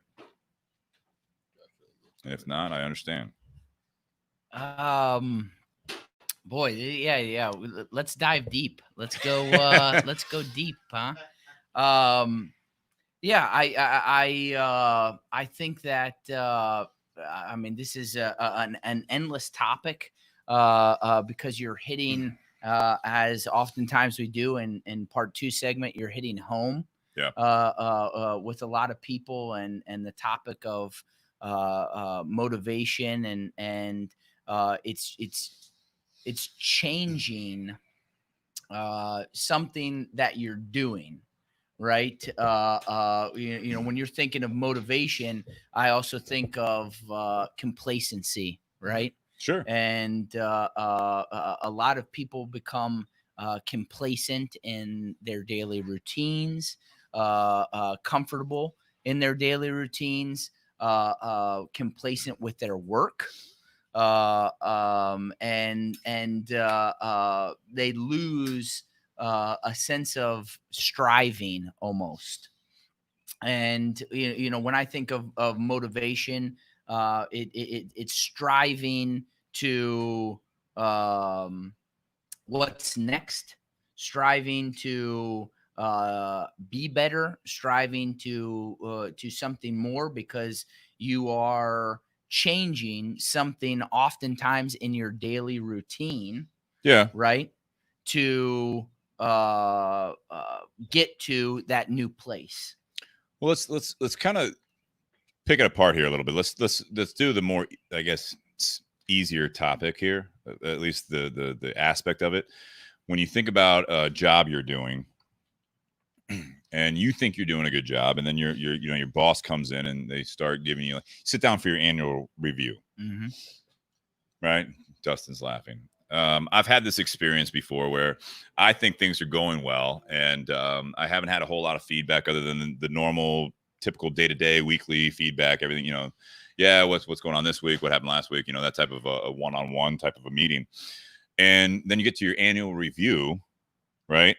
Or there's an issue going on, and the powers that be come down on you and say, hey, I've been meaning to talk to you about this for some time, but I don't like the way you've been handling this, or we're getting a lot of feedback from the other employees, whether they're underneath you or they're your peers, and you're blown away by this feedback. You're like, why am I just now learning about this? I think I'm doing a good job. That's the big part. I think I'm doing a good job. And now when you talk about the accountability and the motivation, I think of like the movie Office Space, where it's like, he's sitting there and he's like, I can just bust my ass and just churn out. I can't quote this right now, but it's like, I can churn out or Initech churns out this many more units, and I don't see a dime. A lot of times motivation is I think framed around reward. And yeah, what's in it for me? It's a reward thing. So when you're talking about work and you're talking about the motivation to do better at your job, we all start a job and we want to do our best and all this stuff, but it's like a year or two later, months later, whatever it is for your time frame. But it's like, I'm still busting my ass and I do better. Some days I'm phoning it in and I still get the same paycheck. You know what I mean? Salespeople sometimes will see it, but they don't really have to work that hard. Sometimes they're just kind of just going through the motions, and the manager or the person above them saying, well, if you try a little bit harder, this commission could be bigger. And it's like this classic thing where I'm sitting across the desk from you, or you're sitting across the desk from me, and you're having this conversation, and you're just looking at it, you're like, in your mind, you're like, are we done? Can I just get back? You know what I mean? There's no real motivation there to do better. Sure. So I think that's part of what Teresa might have been saying, is that you have this thing where, again, let's stick with the work for now, and then maybe we can use that as a segue into what's going on, bigger picture. But just even your relationship's the same way. It's kind of that same thing. Like everything seems fine, and then like the person you're in a relationship with, or the friend's like, dude, you're not being a good friend. Like, what do you mean? We hung out all month. We just hung out last weekend and all that stuff. Yeah, but you weren't really there. You're on your phone the whole time, all this stuff. You just don't always know until it's brought upon you. Yeah. I mean, it's funny you touch on that subject, because I feel like as of recently, my, what's driving me or what's motivating me to be, better is when I hear comments like, Ryan, you've changed in the past few months. Yeah. And, for me, I like to hear when people say, you look good, you look happy, you look healthy. There are days where I feel like, I don't even want to get out of bed. You know what I mean? Like, I'm just so exhausted. Everyone goes through that. Everyone goes through that. But bettering yourself in whatever aspect it may be, and having people realize the change in you, I think that's, at least for me, so recently, positive feedback. Yeah, positive feedback, knowing that you're doing a good job, whether it be at work or you're trying to make changes at home. Maybe you're going through some relationship issues where you could be better, and you could be better, but you're lacking in certain departments, which is fine. But you make the change, and you take the time to adjust, to reevaluate what you need to do in order to be maybe a better boss, a better husband, a better boyfriend, a better father, whatever the case may be. Right. And you actually implement those changes and you stick with it. Well, I think a lot of times we're in that culture, when things are going well, you don't see that. right now, obviously, it's like a bad Yelp review on the country and the world. I feel like that's what we're in the middle of right now, is that, you know, it's all negative. And I think that's something that we deal with on a day-to-day basis, is that you are actually, Ryan, I think you're in a newer position. So the people have seen a transition just because now they're paying attention. Sometimes when things are going well in a relationship or in a work environment, it's taken for granted, the good stuff. That's right. Like I say, not belittling what's going on in the world or in your life right now, you or anyone else. I think that sometimes it is a lot like Yelp. There is no feedback if things are going well, or in people's mind, good is expected. And right now, the negative is expected, and the good is being overshadowed by that. But I think on a daily basis, we're all accustomed to, and I think we're all ingrained with, if I'm doing my job, I don't hear a peep. If I do something bad, you don't hear the end of it. No, you're chewed out. So I just got a puppy. We got a puppy. There you go. And anyone out there that has a puppy, and Josh, you're a father, right? Yes. And maybe this is something that goes with parenting. I'm not a parent, but what I find interesting is that when you're raising a puppy, it's all about good boy. We have a male dog, so it's all about good boy. You're training. It's all about treats. Right. So I don't know if this is the same as a kid. I know you're not giving dog treats to your kids, I don't think, but I think that organic dog treats. Very good. It's good enough for a dog. No, I think that it's something that when you get down to that point, when you're actually trying to train an employee, is the same thing. You're telling them how it is, and you're like, all right, yeah, it's good. You did it right. Now, fast forward. Now we think they should know that. And now it's just bad dog. Now it's, better. Actually, because you set up that expectation. But for who? For the employee, for the dog, for the culture? Well, by this you, inherent by good you that you saying good dog, by you saying you've done well, right? There's an expectation with, hey, what I last did to get that remark, good job, well done. Mm-hmm. Hey, keep it up. Right? Yeah. You know that you're on the right path. Right. But that's the motivation, is my point. Right. So now this is the motivation to do good. You're trying to please. And I'm sorry if this sounds, again, belittling, but I look at this puppy, and I've already seen a transition where the very basics, it's all about this positive reinforcement. A little bit of negative, you know what I mean? Like saying, no, that's wrong, that's bad. But now the expectations have been set. You stop saying good boy. Not with my puppy. I mean, he's a great boy. He's good. He's a real very good boy. He's a very good boy. He's a very good boy. Nurturing. Yeah. So there's a nurturing aspect of it, but it's like, how does that transition as a work relationship or with your kids, and do you find yourself almost expecting that, the basics, and I feel like there's a point where we stop rewarding, even on a basic level. Mm-hmm. Yeah. Pat on the back. You know what I mean? Like, there's this hardened side of people, and myself included, that, it's like, I don't need to give you a pat on the back for the basics. And it's like, yeah, actually, sometimes that feedback is just a conversation. You need to have that. And so I think we stop as that becomes very personal, right? And it's on a personal level, whether that is with the example of a dog, whether that's with a child, whether that's with a coworker, whether that's with somebody who you are managing. It's personal in what expectations are you setting up? What expectations do you have to what would I say? Spur on the success of that person, that dog, that child, right? And so when you are setting up your expectations and you say, hey, good job, right? Hey, good dog. Hey, I'm proud of you for what you have just done, what you have accomplished, how little it is, right? Me personally, that's very important to me. That's the recognition is and the continuous recognition is very important. Like, I agree with that. Hey, you killed it. Hey, to my child, you did a great job. I want you to know that I'm proud of you for this. And continuing on, right? Because if you just say it once, let's use the example of a puppy. And you say, I think, first hey, of all, real you quick, just went to the bathroom in the backyard I think and puppy not should in be the used house. more as an example. You think Go so? ahead. Go ahead. Good job, right? And then the next time the puppy goes to the bathroom in the house and you scold the puppy, Yeah. right? What are you setting up for that dog? And then you don't say anything after that.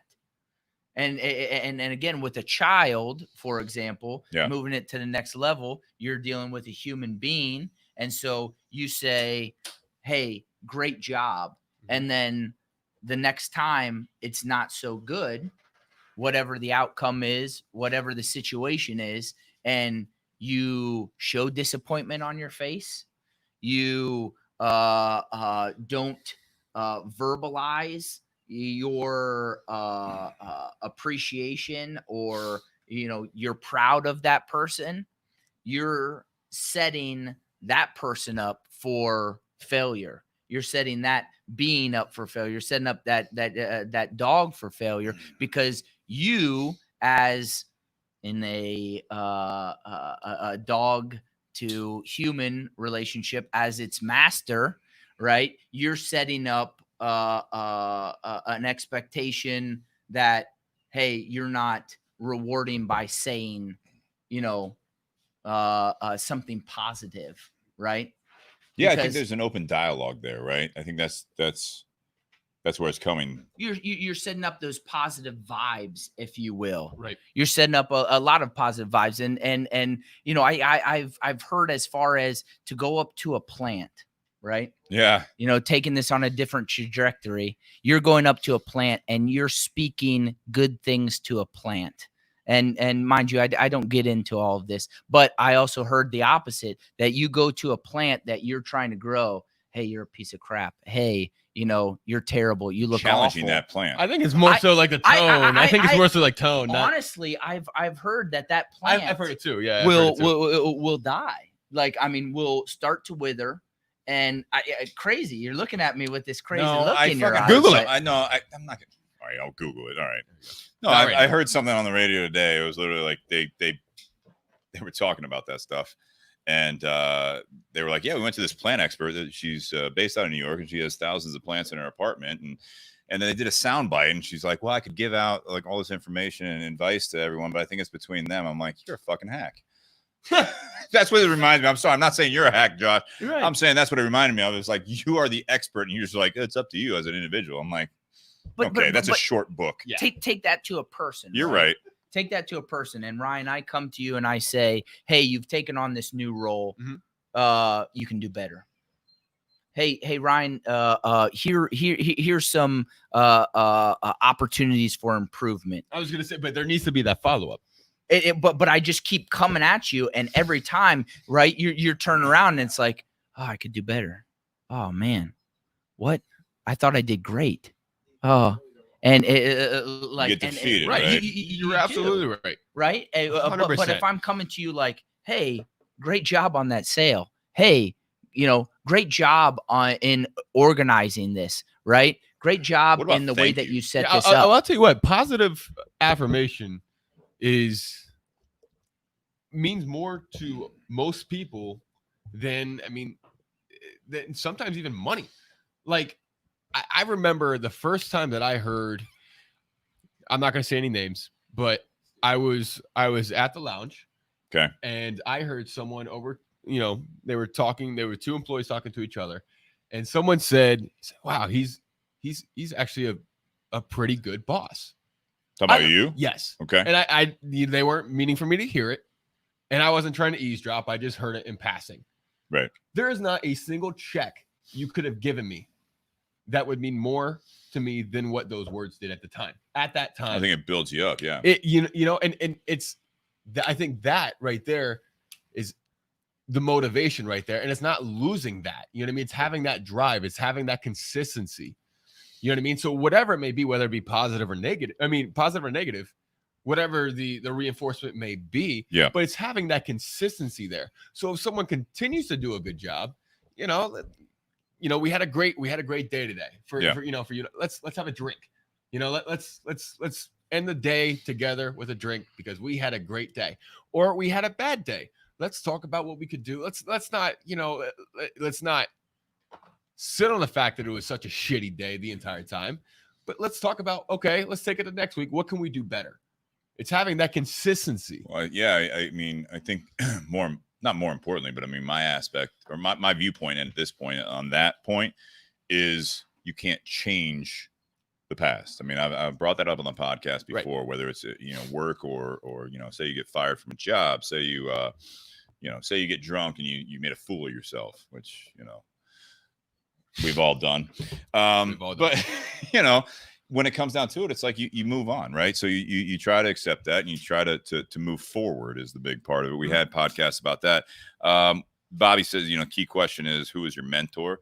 Dustin commented, last time Josh was on, I think in the garage, we talked a lot about board of directors. So you have this core.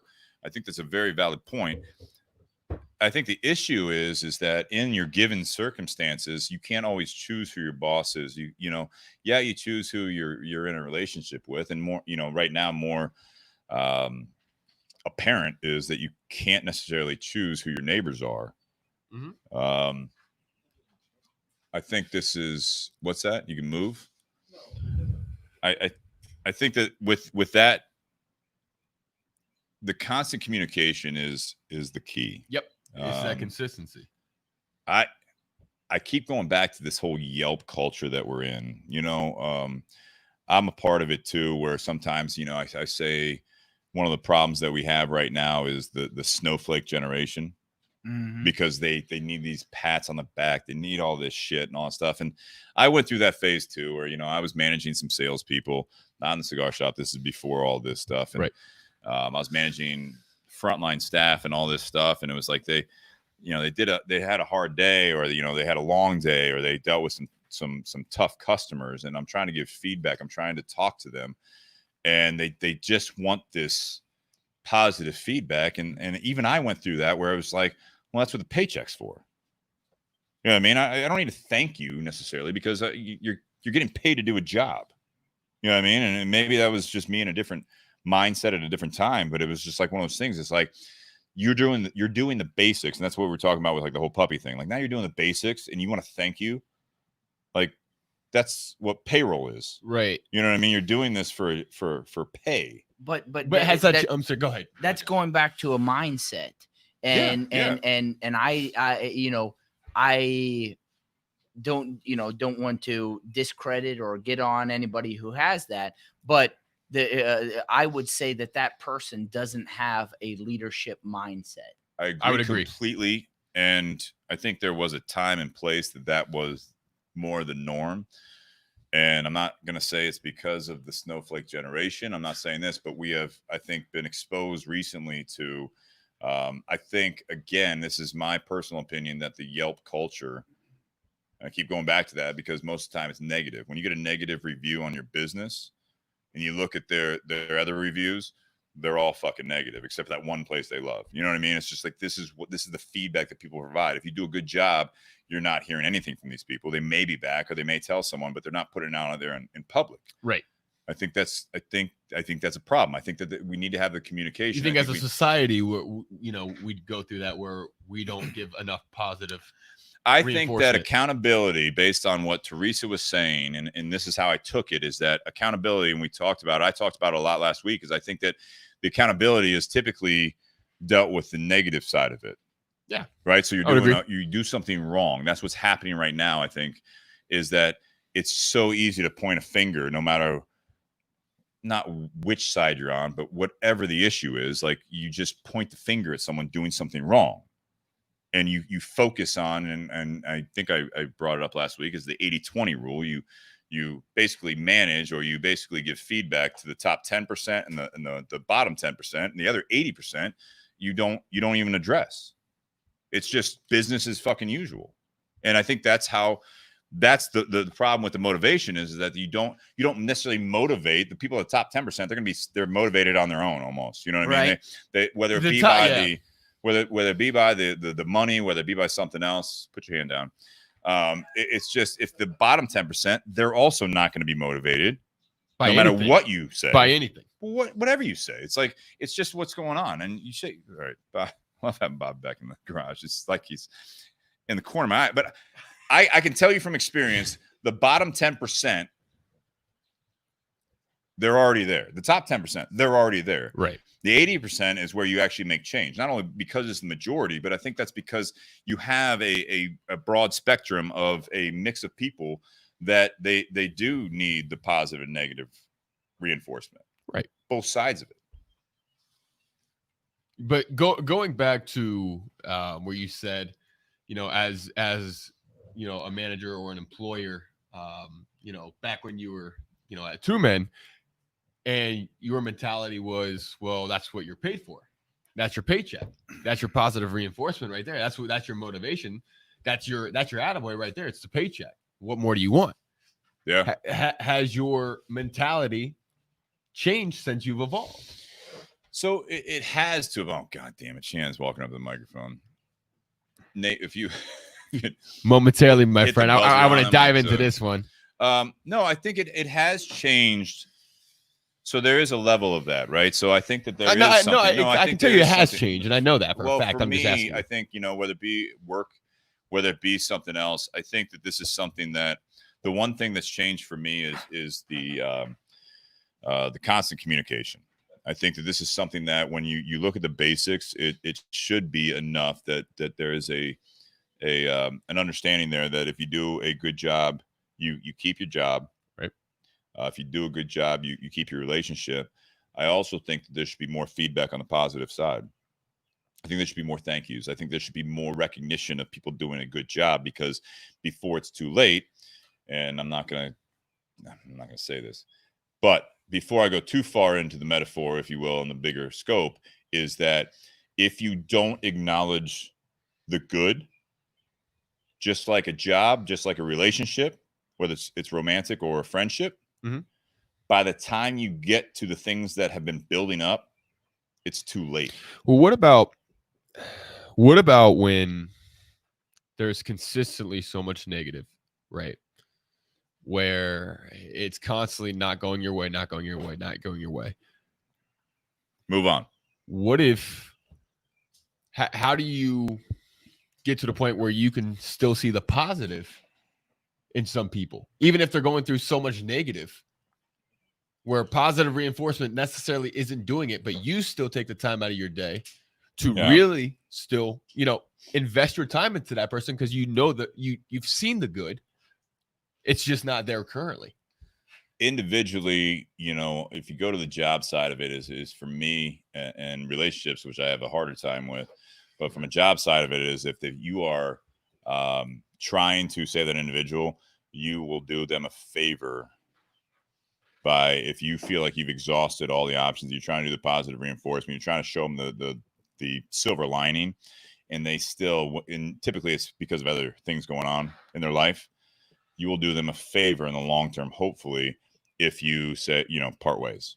Yeah. Because they will find that. And I think that's part of a leadership mentality as well, because and again, this is coming personally, from it. I think of everything through the scope of a leadership mentality, professionally, in my home, everything that I try and do, right, I am trying to be the leader. Yeah.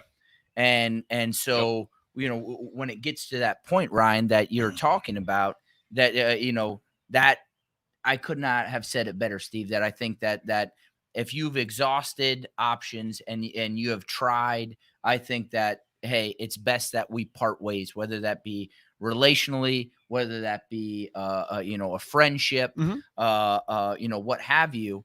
Hey, you have to move on to that next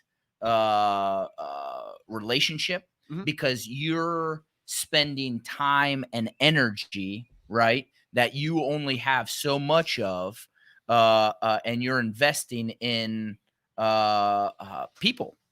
Well, again, if you're spending that much time trying to save someone, and they aren't, Or and better. I think, well, better save. That was the whole thing with Teresa. It was like, when people don't, their worth isn't there.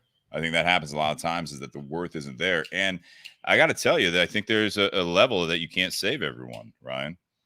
I think that you can try to put yourself out there and just spend the rest of your living days to try to save this individual. Yeah. And there will be a point where, I think that might be what Josh might be saying as well, is that you still have to look at the bigger picture.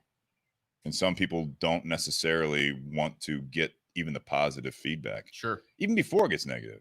Shannon, what do you want to say? Staying in the business vein, so more businesses are relying on social media and the whole output in that direction. How, as a business, do you handle trolls? Because troll culture is huge right now. We're talking about motivation. You're putting stuff out there. Yeah. And people are just want to tear it down just to tear it down for no reason. How do you think how do you see yourself handling that? I think it's you guys. I think it's you take everything with a grain of salt. no, I agree. I think And you I need also to listen to. I'm tired of people saying that they're not going to listen to it. They're not going to listen to the negativity. They're not going to listen to the trolls. I think that is also a generalization. I think this is something that you have to keep your ears open if you can. I think some of the trolls on the bigger picture, it's if you're at a certain level, like a CEO of a company, they say it's a international business. They don't know. This, and I'm not saying this is a negative because it's all a part of it, but it's looked at as negative sometimes, like the cog in the wheel that works in a warehouse at this point that's having a rough time. It's not the CEO's job to know all employees. You get to a certain level that is not, it's not physically possible. So when you have the trolls that are doing that, I think that if there's a common theme, and that troll or the minority starts becoming the majority, and it's not just because and this is the toughest part, I think, is that you have to be able to differentiate between the more vocal people. And I think that's where, hopefully, if you aren't completely off base, someone that's trolling you, is that there's reinforcement there. There's other voices that come up and be like, I hear what this person's saying, but this is my experience. And I think that's something that, doesn't happen as much right now. And more importantly, right now, I think that a lot of times in this culture, not necessarily just with what's going on, I think it's apparent there as well. And that's what I talked about last week, and I talked about it since, is that people just stop listening. They already know what they know, and it's over. So it doesn't matter what the other side says. They're going to be like, that's bullshit. I don't want to hear it. Well, and so, Shannon, you said social media, and you have to consider the source, especially in that aspect. And is that a valid source? Where that's coming from, right? Who is putting that out there? And in promoting business, that's a big thing for startups. That's a big thing for people who are trying to build business and concentrate on social media. And you just have to be aware that, social media, you're going to have a lot of, haters on there. You're going to have a lot of people who are trying to take you down. And, again, in a leadership perspective, it's lonely at the top, right? Sure. Oh yeah. When you make it, right, you're the king of the hill, right? And whatever aspect that is, you're gonna have not only a lot of responsibilities, but a lot of people trying to come at you and bring you back down. With Biggest very little target. positive reinforcement. Biggest target. Bobby, what do you got, man? Come all the way to Texas, and you I have a special bond with Josh on the cast, so I have to at least ask a question, right? No. whatever your special bond is, go ahead. No, I mean, at the end of the day, you say like the biggest 80%, right? Yeah. They're not saying thank you. I think when you're saying yourself as a leader, or when you're saying yourself as like positive reinforcement or motivation, the motivation goes both ways. And I think that you're not accounting for the accountability of the employee that needs to be actually asking that leader or holding them accountable to help get their motivation back and forth to either A, bring back the mentorship, or B, just actually have that conversation. How do you want me to coach you? How do I actually understand you? I think a lot of companies or non-companies, small businesses, big businesses, they miss out on that and they think it's just their way. And I think when you're just talking in general, you're not really looking at it like, oh, I'm just working for a paycheck or whatnot. What is the responsibility or the mentorship that person should be taking to motivate them to get to that next level? Well, I think it's what you want out of it, right? So I think that when you say something along the lines of, I'm working for a paycheck, I think that's a lot of the ways that people all over the world live their lives. They just don't bother me. I think that is a big part of that, is that there is like the breakdown of communication.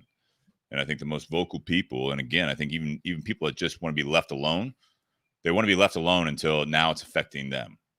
Absolutely. But what you said there was key, is communication. Yeah. Right. And if you have a healthy organization, and this is bringing it into business. If you have a healthy organization, there is communicating going on, whether it be from peer to peer, whether it be manager, down to those you're managing, whether it be managing up. Right. Mm-hmm. Is that if something is not working, that's on you to communicate. Right. If you're always taking constructive criticism, right, and that's all that you hear, and you don't hear, hey, good job, hey, I'm proud of you, hey, you did this very well, well, then you go back. It's your responsibility as a person in that organization to say, hey, what am I doing? Because all I'm hearing is, hey, here's an opportunity. Hey, here's this, that you could be doing better on. Yeah. And it's an opportunity for you to communicate so you better understand how you can build yourself if you're in that position that is always taking constructive criticism. Oh, sure. I mean, personally, my organization is a great organization where the communication is key. They recognize that. We build on that. Also, too, when it comes to constructive criticism, a lot of people in my company understand that, hey, if you do have constructive criticism, go in with 2 positives. And you lead with the positives, right? Right. And if you're not leading with 2 positives, as Dustin is saying, right, you sandwich that. Yeah. So you lead with a positive. Hey, you did this really well. This is what you did great. Here's something that you can improve on. Let's talk about that. Oh, and by the way, this thing you did great. I'm proud of you on that. That was an awesome job. And this is what you did. This helped the organization in this fashion. And so yeah, as a leadership, having a leadership mindset, yeah, you're going into any communication, any constructive criticism communication with that in mind, that, hey, I'm going to lead with at least 1 positive. No, and I get that. And that's maybe it's showing, not that old, but I'm showing my age a little bit, is that was always called the shit sandwich. Like that's, for me, it's the problem. That's a great strategy if you're genuine. And I think that's where I think the constant communication about what the relationship is. I think we see that in the country right now. I think that we see that in a lot of businesses. I think that we see that in a lot of relationships, because that technique is at its core is perfect. I think it's used to get the middle, like the meat of that shit sandwich across. I've experienced it. I've done it. I think it's like you're trying to soften the blow. What I want to tell you right now is that this is what we need to work on. But now I got to soften it by saying you're doing this good and you're doing this good. But really what I want to get out of it, like as the leadership, and this is something I struggled with in the past, like, you know, again, like I'm going back to some of my older days here, is saying that what I really want to get across from this meeting is that you get this out of it. But if I just come at you with that, it's going to, like, I'm scolding you for pissing in the house. So just, again, it just depends how you go about it, right? You can always lead with, look, we got to do X, Y, and Z, right? Okay. We have to do X, Y, and Z first and foremost. But once we do that, once we get to the end goal, we're good, because this is going right. This is going well, but this has got to be done first. There's a level of credibility. That's where I lacked in the past. And I think that we lack as culture, society, people in general, is that you don't, it's my credibility is that I tell you on a daily basis. You know, I made that a point when I started working in the cigar shop, and I don't know, Ryan, if you ever remember this, but there are times where I'm closing the shop, and even with someone, I say, thanks for your help today. Thanks for everything today. I don't do it as much all the time. I get, everyone gets in that mode. It's complacency on every side of it, is that it's just like, hey, I'll see you tomorrow. But there was a time that after coming from my previous relationship, my previous job, there was something about it that I got weird looks from people when I'm like, hey, thanks for everything today. And they're like, yeah, you're welcome. It's like almost like a question. Yeah. And I need to get back to that. And that's what I'm thinking about, is that I need to do that with people I see. You know, Nate and I close the shop two nights a week together. And that's something that I know. I looked at him when I said that, and I realized to myself that I don't do that. And he probably doesn't think anything of it. Maybe he does. But I mean, I'm saying this because when you want to give that shit sandwich, you don't necessarily need to give that shit sandwich. I'm not saying it's a bad technique, but if you give that piece of bread and this piece of bread on a daily basis, that's right. And when you have to fucking give the meat and be like, hey, I'm going to save everyone time here, we need to address this. The sandwich has already been prepared, right? That's right. You know what I mean? Like, you got the bread. Yeah, you got the bread. You already got the bread sitting there. You know, you got mustard on the side. Absolutely. Yeah, you know what I mean? And I got, I'm going to tell you something good maybe tomorrow. Put the lettuce on. You know what I mean? We're fucking good to go. It's like going back to the puppy thing. It's like, you know what I mean? Like, you know, I got to be honest. I was a little embarrassed because I went back in the house before we started this, and you guys all were in there and all that stuff. Got the puppy. I go in there, and Liz is like, yeah, he just peed over there. And I'm like, oh, you serious? I thought it was you, Ryan. Not the piss. I thought you caused it. You got excited, but I might have. I mean, might have been the pee. You get excited. Hang on. Hold on. Yeah. My point is that the way Liz handled that was, as soon as he started pissing, picks him up and more or less like throws him or puts him outside. When I walked in, I was like, did he do something wrong? Because he's on the couch, he's looking at me. And I'm like, everything all right? And he's like doing that whole look up thing, you know what I mean? Which puppy will do. Yeah. Society may not. But it's still was like, all right, you know, you're already punished. Now it's moving on. Now it's the positive reinforcement. Now it's It's getting beyond this. It's all right. Damage was done. Happens again. Similar thing. You know, you're going to get punished. You're not going to like that feeling and all that stuff. I just think that shit sandwich needs to be prepared way in advance. And in any relationship, whether it be personal, and it's all personal, right? Everything's personal now. It's whether it's work or a relationship or what's going on right now, is that there's not enough positive so that when the negative gets brought up, that's the focus. And I think that what Josh was saying, what I'm calling a shit sandwich, is not a negative on what Josh is saying. Not at all. Me personally, it's because I didn't bring it up soon enough. So when now I'm trying to address my issue, I need to soften the blow so that I don't ruin everything. Well, that's exactly it. That's my weakness. That's right. I think it's a lot of people's weakness. You're talking about, and I know you have something to say. And so what I want to follow up on is you're saying that when there isn't constant communication, when you're not, you're saying I think is that common. you're positively reinforcing good behavior, right?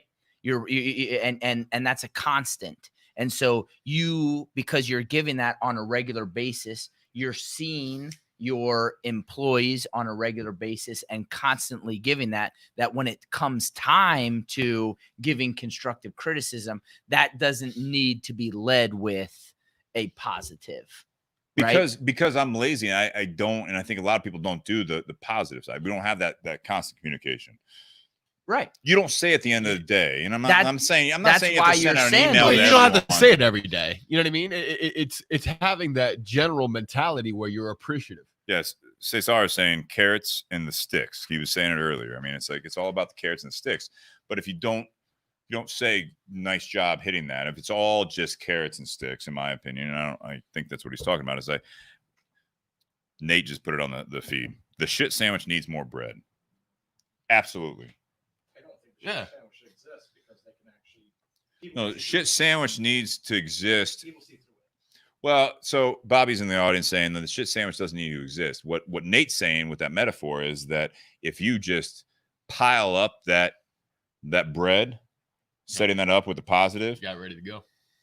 well, I mean, if you need to throw some meat in there, you don't necessarily want to eat that sandwich because it's got too much bread. It's too many carbs. It's dry.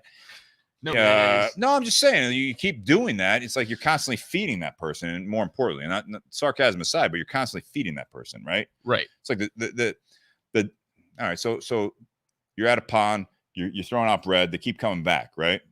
Why do they keep coming back? Because they know they're getting fed. They get that positivity there, right? But if they do something wrong, you're not going to throw them bread. So I think that's for me, that's something that I think that this is something that if we reward good behavior and not just take it for granted and not just expect it all the time, is that when you need to throw that middle part where it's like, hey, we need to change this, it's open ears. It's open ears because that goes back to the 80 and 20 thing, is that the negative, the bottom 20 or bottom 10, they're not necessarily going to hear you. So why waste your time on that? The top 10%, if that person messes up or they start taking it for granted too, that you don't appreciate me, I know I do a good job every day. But if you told that top 10% or top 50% constantly, you're doing a good job. It's not just through. I went through that. Like, again, you brought up, like, you know, at the moving company, it was like we had all these incentives, you know, for good behavior. You know, you show up on time. It was like, I look at it going back now, I am absolutely bitter because I'm like, you show up on time and we're paying you more. How about if you show up on time, we pay you? That's not like this harsh reality. It's like this is why you're employed. No, and that's to be expected. Certain things are to be expected. If we're talking from a business standpoint, right? That's to be expected. But I agree with the fact of, you know, you keep giving that positive reinforcement. You know, you try to find something each day to boost them up. You know, well, so yeah, you're absolutely right. You know, I mean, it's worked for me. I remember, you know, not long ago where I could be having, you know, the worst of weeks or not so good of a day, and I have things piling on, you know, on top of each other, right, constantly. And you never know, just hearing that, you know, one phrase, or, you know, hey man, you know, you did a really good job today, or, you know, good sale, you know, keep up the good work. Sometimes that can change someone's mentality, and that can change their overall perspective in an instant, where someone was having a really, really bad day, but now, you know what, that the things that seem to be so, you know, that have been holding you down so much, really, they're not that important. So I think you're going to put more gas in the tank no matter what it is, right? So if it's going to be positive, you want to put more gas in the tank. Whatever it is. That's what I'm thinking about when you're talking. If nothing's, you're not just going to be depleted. You're putting your own gas in your tank. You're going to keep piling yourself up. And I think back to, again, Teresa, you know, saying, you know, your worth. There are two sides of it. I know we're like metaphor fucking thick tonight, but it's like one of those things. It's like either I'm going to put gas in your tank with positivity. There's going to be someone that's beating you down, but it doesn't matter, in my opinion, is that there's someone going to be putting gas in that tank. So if your mindset is negative and your worth is not there, you're going to put your own gas in the tank, and it's just going to keep going down the same road. Yeah, you're going to. Well, so I want to take this, you know, and turn. Do another metaphor? Or are you going to take no. it away I'm going to take it away from you, and I'm turning this aspect, right? Running out of metaphors. I'm going to turn this bus that we're on. Okay. No, I like it. No. Now we got another bus here. That's a metaphor. That is a metaphor. I want to talk personally. Yes. Okay. Please. It seems that we've been talking since this conversation started as we in the position of superiority, right? Okay. As as talking down to, we first started with the dog, as talking down to children, as talking down to people that we're managing. So then personally, how are you staying motivated? How are you taking constructive criticism? How do you want the sandwich prepared? Maybe you guys have given that in your aspects of saying, hey, I want less bread, right? Just get to the point. But Steve, personally with you, so let's say that you're doing a great job at the shop, but then Brian comes and he has something that he wants to talk about with you. That's we call in my organization an opportunity, right? You call it constructive criticism. I, as a leader, I like call that the bullshit, word, though. hey, here's an opportunity. You call it because you want to get right to the point. But as a person with leadership mentality, I like the verbiage of an opportunity. Yeah, you like the positive spin on it. Yeah. When you're thinking from a leader perspective and you're coming at somebody, here's an opportunity, right? You're not using the word constructive criticism. You're not using the negativity word. It's a positive spin on constructive criticism. So here's an opportunity. Let me frame this, right? Going back to the conversation we're having, right? So was that individual? So say me and you say Brian, Brian's the owner of the shop. So is in this example, is this something that is a constant communication thing where, I am not hearing any feedback and then all of a sudden I have an opportunity? You take it personally, how you want, whether you use an for instance, in the past, that you had that, whether you use a current situation, with the cigar shop right now and with Brian, you take it how you want. So let's let the listeners, hear from your perspective. So my perspective is that one of the things that I've worked on and I still struggle with is that I do try to take a more active role in the communication. So that with me, and it happens not only in the shop, but also, again, bigger picture, but let's tear it down to that aspect, is that I used to just roll with it. And then when someone comes to me with a quote opportunity, it's a little bit of a fuck you. Like, I'm not doing a good enough job. Now you're going to come to me that I'm busting my ass for all this shit. And then now all of a sudden you come to me and like, here's an opportunity of what you could do. And I'm like, I just worked more hours doing all this stuff, and now you say something trivial to me that I could do that. The right attitude would be, in my opinion, to say, I hear you. This is what's important to you. Right? But I think there's a defensive side to me, and I would say the majority of people, that you almost take offense to it.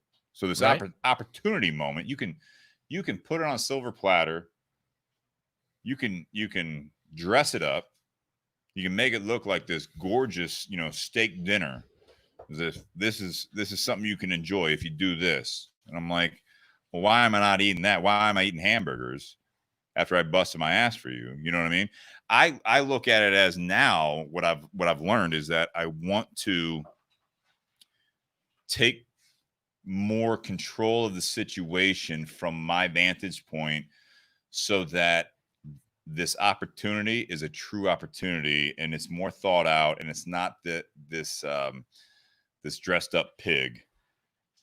Because sometimes I think that, and I get what you're saying about it, it's better to be addressed like that as opposed to something negative. I think there's an opportunity, but I think, again, I keep going back to the fact that there needs to be this constant communication. And if you're not getting that communication from your significant other, and that significant other could be your true, what we think, significant other, or it could be your boss, your direct report. Yep. Mm-hmm. If you're not giving that and you're keeping your distance, then they may not do the same. They might come at you, or they might keep their distance. Now, same thing, you're butting heads. Mm-hmm. So the opportunity, I think, is something that, if you're not getting, so to answer that, I've tried to work on this, is that it's something that I want to communicate on a regular basis, because, you know, Ryan brought it up. I used to be on the other side of it in a sense where, and I got it from my superiors even throughout all that. But I had a lot of frontline people. I had at one point I had over 100 employees, and I realized, and that was the comment to Shannon, you know, it's like at some point I tried to know everyone's name, but I still had my job to do. And there were people in between me and, say, a frontline employee. So when I'm talking to them, if I could go back, knowing what I know now, I think I would have handled certain situations differently. But not only to my employees, but as an employee. And that was my biggest thing. And I'm not perfect. I don't do it well all the time. I get frustrated, you know. Josh, you and I have had conversations. Ryan, you and I have conversations. We've known each other for a while. I've had conversations with people in the garage and some people that are out there. It's a constant work in progress, but I think it's more of an active role. You brought up, like, I think you were kind of getting to that self-motivation thing. And I think a lot of times one should continue to self-motivate the best they can. But if you're not surrounding yourself with those good people that are also doing the same for you, you will wear out. You will wear out. And you know, so when someone comes to you and you've been trying to be active, you're trying to not show off or show them what you're doing, but everything seems to be good. And all of a sudden they just come to you the one time and they just show you something negative as an opportunity, as you call it. I will still take it a little bit as defensive. Sure. Because that's what I'll do. I have no other reason. I have no other reason other than the fact that I'm going to take it as something that one thing I've learned, though, Josh, is that I need to step back and not go off of a gut reaction, which has also become a gut reaction. In the flip side, people that know me is when I get quiet, they're like, "What's wrong?"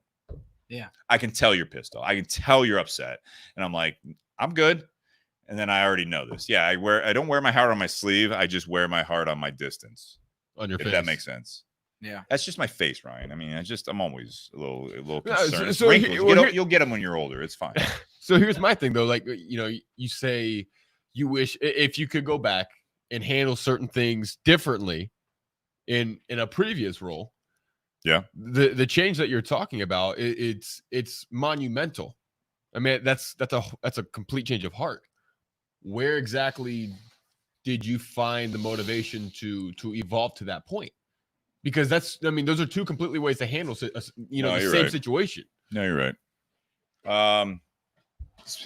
Doing this podcast helps. So I encourage everyone out there to start a podcast. Whether or not people listen to it, just hit record and just see what happens. Yeah. You know what I mean? And then you can get your idiot friends to join you. No, I think it for me, it's Ryan. I think it's something that I don't want to say as you get older, it gets easier. I think that because I'm not even there, I'm really hoping that it continues to build. I think failure helps. I think that's something that people go through it. When shit didn't work, you can be mad.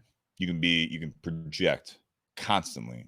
You can be that Yelper that always is saying it's someone else's fault. I'll compare this back to that example of Yelp. I've read Yelp reviews of friends that own businesses that this person literally, one really stands out. I think I brought it up on a podcast way back. This is the third time I went into this place, and it's the third time I've had bad experiences. And I'm just like looking at him like, just fucking stop going back, man. There's other places to go to. This is not the only place that serves that dish or can feed you or you can get a shirt from. Like, just stop going back. Yeah. And that's one of the things I think that I've really personally evolved from, is that you talk it through and you have people that were important in your life that are maybe still in your heart, still important. Goes back to what Josh and I were talking about. Sometimes you can't save people. And I found myself being one of those people when I was in a situation in the past. So it's a self-reflection and a self-diagnosis that there's so many things. Comes with maturity. It comes with maturity. It's the does. golden rule. It's treat others like you want to be treated. And I think the more you have self-reflection on what you're doing and you keep your ears open, for me, that's my biggest growth in the last probably decade. Honestly, when I look at myself at 29 versus 39, it's been a long 10 years in a lot of good ways and bad ways. And I hope that the next 10, I always look back at things, and people always talk about, like, oh, this last year's been tough. I'm like, talk about the last 5 years. Look at yourself. How old are you, Ryan? 26. All right. Look at yourself at 21. Yeah, it sucks. So that's my point. I mean, you had a lot of good things going on. I'll tell you what. Me at 21 could have been categorized as one of those people where you just write them off. Because, right. Well, and here's the thing. What a lot of people that are leading don't always realize is by them leading by example can one day eventually change. Absolutely. And I think if you lose your way in a 5-year period, I think 5 years is always a good level of measurement for people. I agree. Because if things were going well 5 years ago and you find yourself, in that 3-year period and you're struggling, and I think if you're at that 5-year period and you're still struggling, you can look back and be your own good example. And you have to always look back at what was going well. I've said that on the podcast before. Nate, you have something. So I want to address this question specifically to Ryan, and then specifically the same type of question to Josh. Sure. So Ryan, recently, you made the move to become the GM of a cigar lounge. Mm-hmm. And that was a very big step in your professional career and personally. Talk about some of the motivation behind, like, what motivated you to not only take that, but some of the desire and passion that you have to see that lounge succeed and do some of the things you want to do. And for Josh, you've been in the industry a long time, and the previous company you worked for, you were at one point, the top of that company in terms of your sales, and how being at the top of something, how do you stay motivated to continue your success? So with Josh, your success, you were already at the top. How do you keep that? Ryan, how do you create that motivation starting from ground zero? So, for me, that's a really good question. For me, I look back at myself at 21, right? And I realize the level of growth that I've had in, within this 5 year span. But I've also, what a lot of people don't realize is, when I was at my rock bottom and I was really struggling to find my way and figure things out. I'm going to throw it out there. You had a great podcast with us and you shared a lot. I don't know which episode that was, but that's right. It was a good one. But what a lot of people didn't realize is I locked in a lot of people in my life as role models and things to strive for, right? I have people like Steve. I have people like Josh, who I looked up to for many years. I've got people like you, Nate. I've got people like Brian that owns the Tinder Box. I see how they live their life and what they have. Title's irrelevant, right? It doesn't matter if you're a garbage man or if you're the CEO of whatever company. You still have to find the motivation to be the best version of you.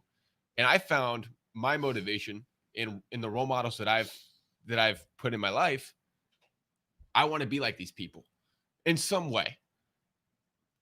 Josh's board of directors right there. Yeah. I that's exactly it, Ryan. I mean, like we touched on that on, like Steve said, episode, I don't know what, but a lot of episodes out there. No, that's right. And I will say that, it's good to have this platform to say it, but Steve has been in my life one of the biggest role models ever to date. And so what do you call it? You call that a mentor? To step out right? here real quick. I'm not crying. You're crying. No, it's a mentor, right? Steve, he is absolutely been a mentor, but it's deeper than that. I look at him and I see, he's got a good social circle. He's got a good group of friends. He's now he's got a great relationship. He's got a great job. he's able to find balance within his day-to-day life, and he's able to find happiness. And at the end of the day, you know what you're getting with Steve, because he's just, he's the same. He's the same person, whether you like it or not, right? And for me, I had so many, I had swings Goddamn right. where I could be doing great, and then I would let something bring me down, and it could be something so small, and you don't realize how small it is at the time.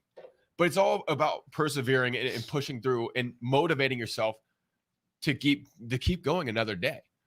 There were times where I didn't want to keep going, but I found my motivation in the people that I've set as my role models.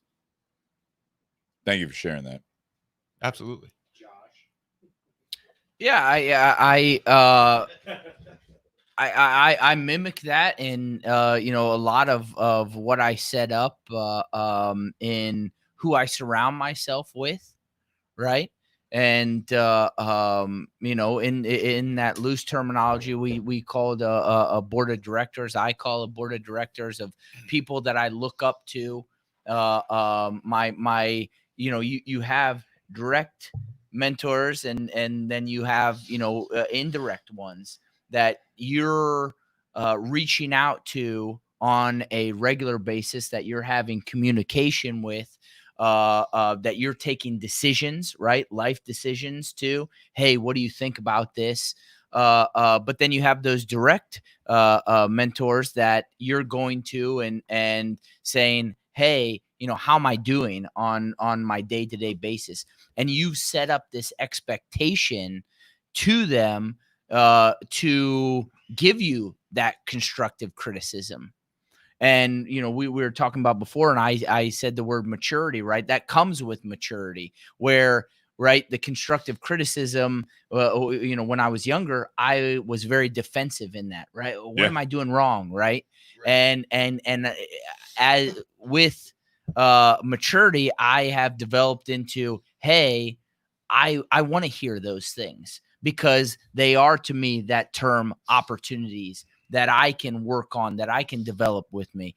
And in sales, that has bode very well with me, because I was a top performer, and the expectation that I set up originally, with my first company, that I said in my first interview, in 5 years, I don't want to be in the same position that I'm in currently. And unfortunately, there was an opportunity in that company that didn't lead me to leave, but then an opportunity afforded to me, gave me the opportunity to leave. I left the cigar industry, and that didn't work out. And I found myself, back in, but I set those expectations up at the, both companies that, I'd went to. Got another opportunity that I saw the best situation and opportunity for myself and my family. I took that, and it has bode me very well, because I laid out my expectations. They therefore set out an expectation for me, and a growth opportunity that I could look at. They invested in me. And I'm talking about the company that I'm with now. That's right. And I've seen results in that. I've, performed to the best of my abilities, which I challenge myself to every day, which is a personal, motivation that I've set up to self-motivation. Continue to build and be better than what I am. Right. And I'm always looking ahead at what the next opportunity is, at how I can grow in the position that I'm in, because it's very important that for those people who have a big self-motivation aura about them, if you will, that you're cognizant of the position that you're in, because you can't lose sight of that. You can't become complacent in the position that you're in, because that discredits you for that future opportunity. And so you just keep grinding it out.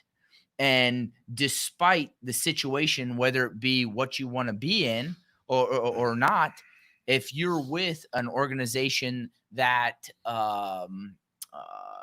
that values you, they're going to show you that they value you, and you're going to be able to grow in that position that you're in, whether it be 2 years, whether it be 4 years, and that opportunity is going to come because you have kept grinding out, because you have not become complacent in your day-to-day routine, your day-to-day sales, your day-to-day activities, right? And I mean, this can go to your occupation, this can go to your fitness, right, Steve? I'm listening. I'm I mean, listening. this can go to your health.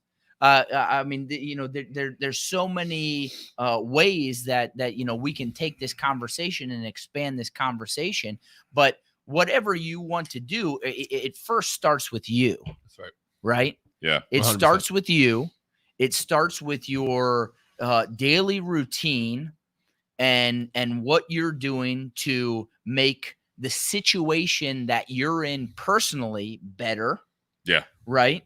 And how you can keep moving forward in the position that you're in the organization that you're in the body that you're in, to get to that next level. And then it's setting up those targets personally, right? Hey, I've achieved this, check mark, right? Personally. So that you can go back and look and say, hey, look how much I've grown personally. Hey, look how, look at what I've achieved, right? And that's another big thing with this company that has bode me well. Another thing with my career in general, that you make a list of your achievements. That's right. Right? Whether it be professionally or personally, that you're sitting there and you are your biggest fan. That's that right. You're sitting there and you're saying, hey, check mark, I got this done. Hey, check mark. Hey, maybe I didn't get to this result in the time that I allotted myself, right? But I got to it just a little bit after. Yeah. I think when you dial down, and I'm listening, like, so what you're saying, Josh and Ryan, you had some questions for me earlier, and one of the big things that changed in my life is, I think one of the biggest shortcomings that I think people can have is when they focus on just one thing. Josh, there was a time in my life when you talk about check boxes, right? I look back at previous parts of my life. It was like, in my 20s, Ryan, it was like, all right, so I graduated from high school. Now I got to go to college, right? So now I go to college. I don't know what I want to do, but I'm going to do this. And then I graduate from college. Now I'm doing this. And it's like, all right, so next checkbox is I gotta find a girl. I gotta, get married and all this stuff. And I I still have a great relationship with my ex, but it was like, there was also her checkboxes. Now it's like, I got to do this. And right. it's like, it's this thing where it's like people get so zeroed in on something. And that's where the sacrifice happens, because you're so zeroed in on one aspect. I see that happening all the time right now. It's that day in, day out, there's one issue going on in your life or in the world that you dedicate yourself just to one thing. That's not how this works. Nope. You need to be able to compartmentalize. And I feel like you have to be able to have multiple checklists, Josh. And I see that in Josh. I see that in you, Ryan. I see that in a lot of people out there. Josh, like, when we talk, you talk about the company, you talk about your job and all this stuff. And then the more I have to remind myself sometimes with Josh, by the way, about everyone out there, is I have to remind myself that you have 2 kids and a lovely wife. Yes. It boggles my mind how much some people can compartmentalize when they have this social interaction, that all you talk about. And it's not a negative. Yeah. But there are times where you have to, one person will leave it at the door. They don't want to talk about their spouse or their significant other.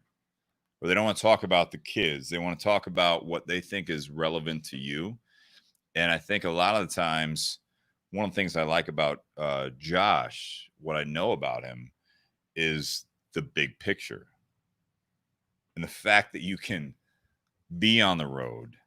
I think that's where the true success comes from, is that it's the motivation. Actually, most of the time when you have an interaction with someone, if you're in a certain arena, it's actually coming from elsewhere. Sometimes it's self-motivation, but it's all intertwining. And that's the thing that Ryan, going back to your thing, what changed for me was being able to bring in the broad spectrum. That's the biggest challenge. I think that's what we're seeing right now, is that everyone's focused on one thing that bothers them or that they're fighting for. And that's it. You're not allowed to be happy until that happens. Right. That's where people fail themselves. That's where people get pissed off. And that's where the other aspects of their life actually fall off. It's happened to me in the past. I think it's happening to a lot of people right now. And I think that's where, if you can bring the big picture, you can bring the broad spectrum and realize how everything feeds together or feeds into itself on that true happiness and the motivation. What's motivating you? It's not just one thing. Because once you hit that checkbox, what's next? Right. And that's what people will get boggled down on so often, because they have these blinders on, right? Yes. Yeah. They I've been using the right? blinders thing a lot lately. Singular focus, and you don't have a 30,000 foot view, right? You're just looking at it through this. And people make this checklist for my life. Okay, graduate college, get the job, right? Then I got to get married, You gotta right? get a car. Then I You gotta gotta- get a car. And when you don't hit that, then you get down on yourself, You're right? more focused on that. Right. And then you lose focus on all of the other things because you have this checklist, when in reality you haven't stepped back and taken a look at the 30,000 foot view Treetop angle. level. I call it treetop level. Treetops, yeah. Yeah. Looking at it from the treetops, and you're setting yourself up for failure. Yeah, I think you need to get to that point where you have motivation in certain aspects of your life, but if you dial too far in on one checkbox, I don't know. I'm getting back. Getting back to last week a little bit. I had a conversation with someone, and they were really, really dialed into what's going on right now in the country. And we talked about it and the accountability. And when Teresa brought up the motivation, I appreciate this conversation. And I hope you guys do too, because this is what it is about for me. It's a reflection on a lot of this stuff. And one of the things I've said to many people over the last few months, especially the last week. So what's next? Like, what is things get right in what you're trying to solve for yourself, or right now there's a great issue going on, and I think it's very important. But what's next?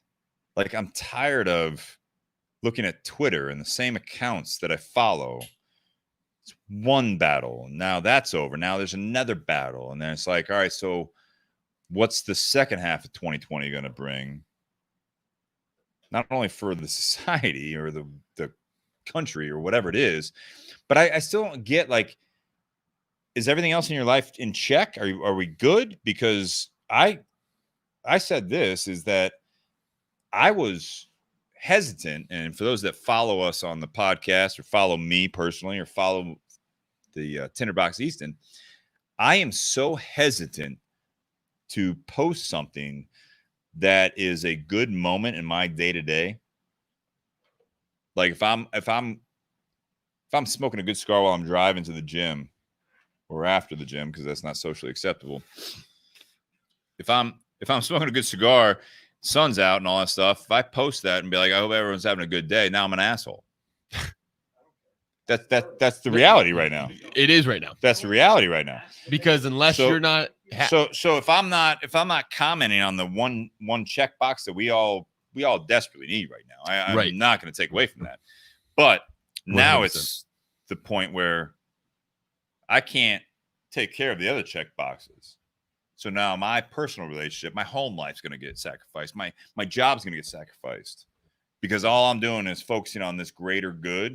And that greater good is broad, but we're all scoping it in right now. And I'm really worried about if things get better in that arena, are people going to be good? What's the motivation? What's the motivation for the next step? I don't know, Sean. I mean, so Sean, who's been on the podcast before, Teresa is his wife, and I really appreciate having someone that's so involved in the podcast, as someone that has found an outlet here, that now there's another circle coming out there that you have the wife of someone that sees the good of talking things out. And now there's feedback. That's what based this conversation. And I look at that as that there is a need out there that people need to say, all right, yeah, no, we hit a lot of good points. Now what? And I think that's something about this motivation thing. It's like, if you hit your check boxes, all right, now what? Because if you only focus in, you dial into that one checkbox that Josh, say you failed, you didn't hit that checkbox in the amount of time. How much does that destroy you? How much does that destroy everything else in your life? I just don't. I struggle dealing with that when people are so dialed in on one thing, and every time you talk to them, and I was one of those people on other issues in the past, where every time you talk to me long enough, I'm still dialed in on this point, and it's like, what else are you sacrificing? Not to take away from that, but it's like true happiness is truly just getting to the point where you can make this a stronghold in your day-to-day, but do not let go of everything else. And I think that's happening a lot. Absolutely. I mean, if you like, that just goes to show how much you are of a person, that you're dialed in and you're operating your personal self and personal view on that one thing. That just goes to show that how honed in that you don't have a 30,000 foot view. Treetop. Right? You don't have the treetop view. Yeah. And you're looking at things, and you're going to allow that to ruin everything else. You're going to be miserable. Yeah. You lose the scope, man. You really are going to be miserable because personally, if you don't hit that checkbox, you need to be able to have that treetop view and say, hey, this is an opportunity that I have to personally work on whatever it is, and you come back to it, right? But if you lose focus of all those other things, you're going to be miserable. You really will be. Goddamn right. Ryan, why don't you start off the closing remarks?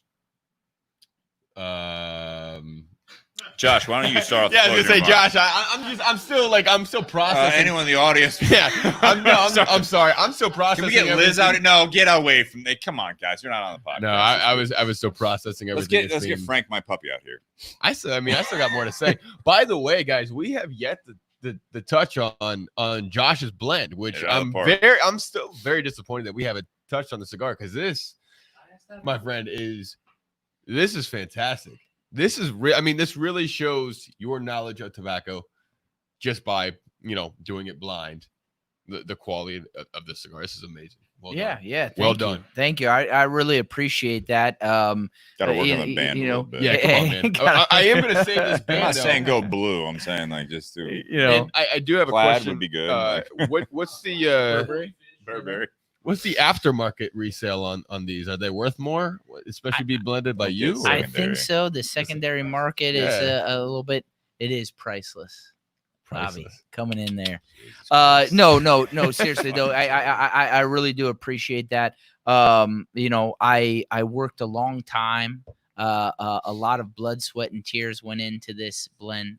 I am kidding, but no. It's a little balmy in here. But I mean, that does go to a part of it, though, is Ryan, that you brought up, and I appreciate you seeing that is that yeah, you could have just went in and checked boxes, right? And then what are you gonna get?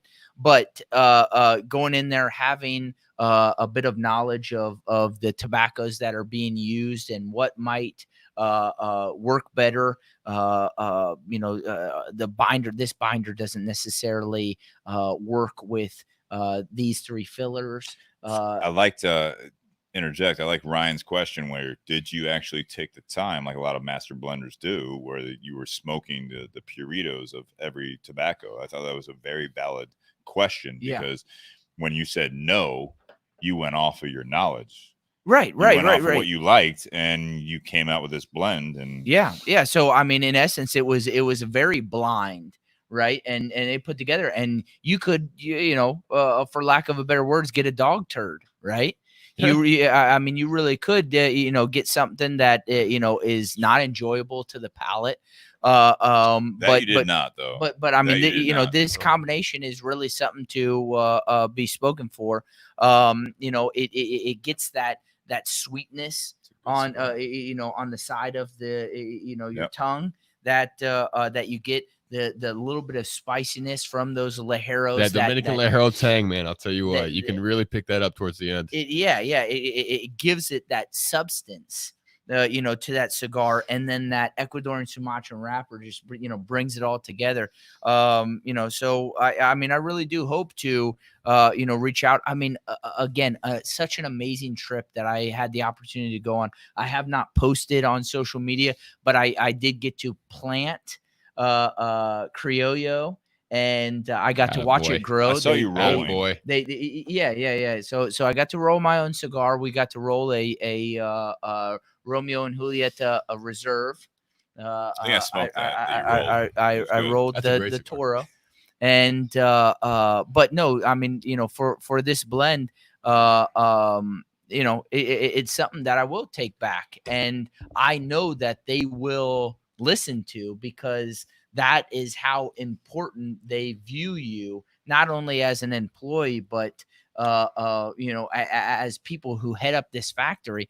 It's an amazing opportunity. So I really do hope to build off of this, and see what it I think you work for a company that also has got feelers out. Yeah. That's right. You mentioned the factory comes out of what? Come on, you work. Come out of that factory.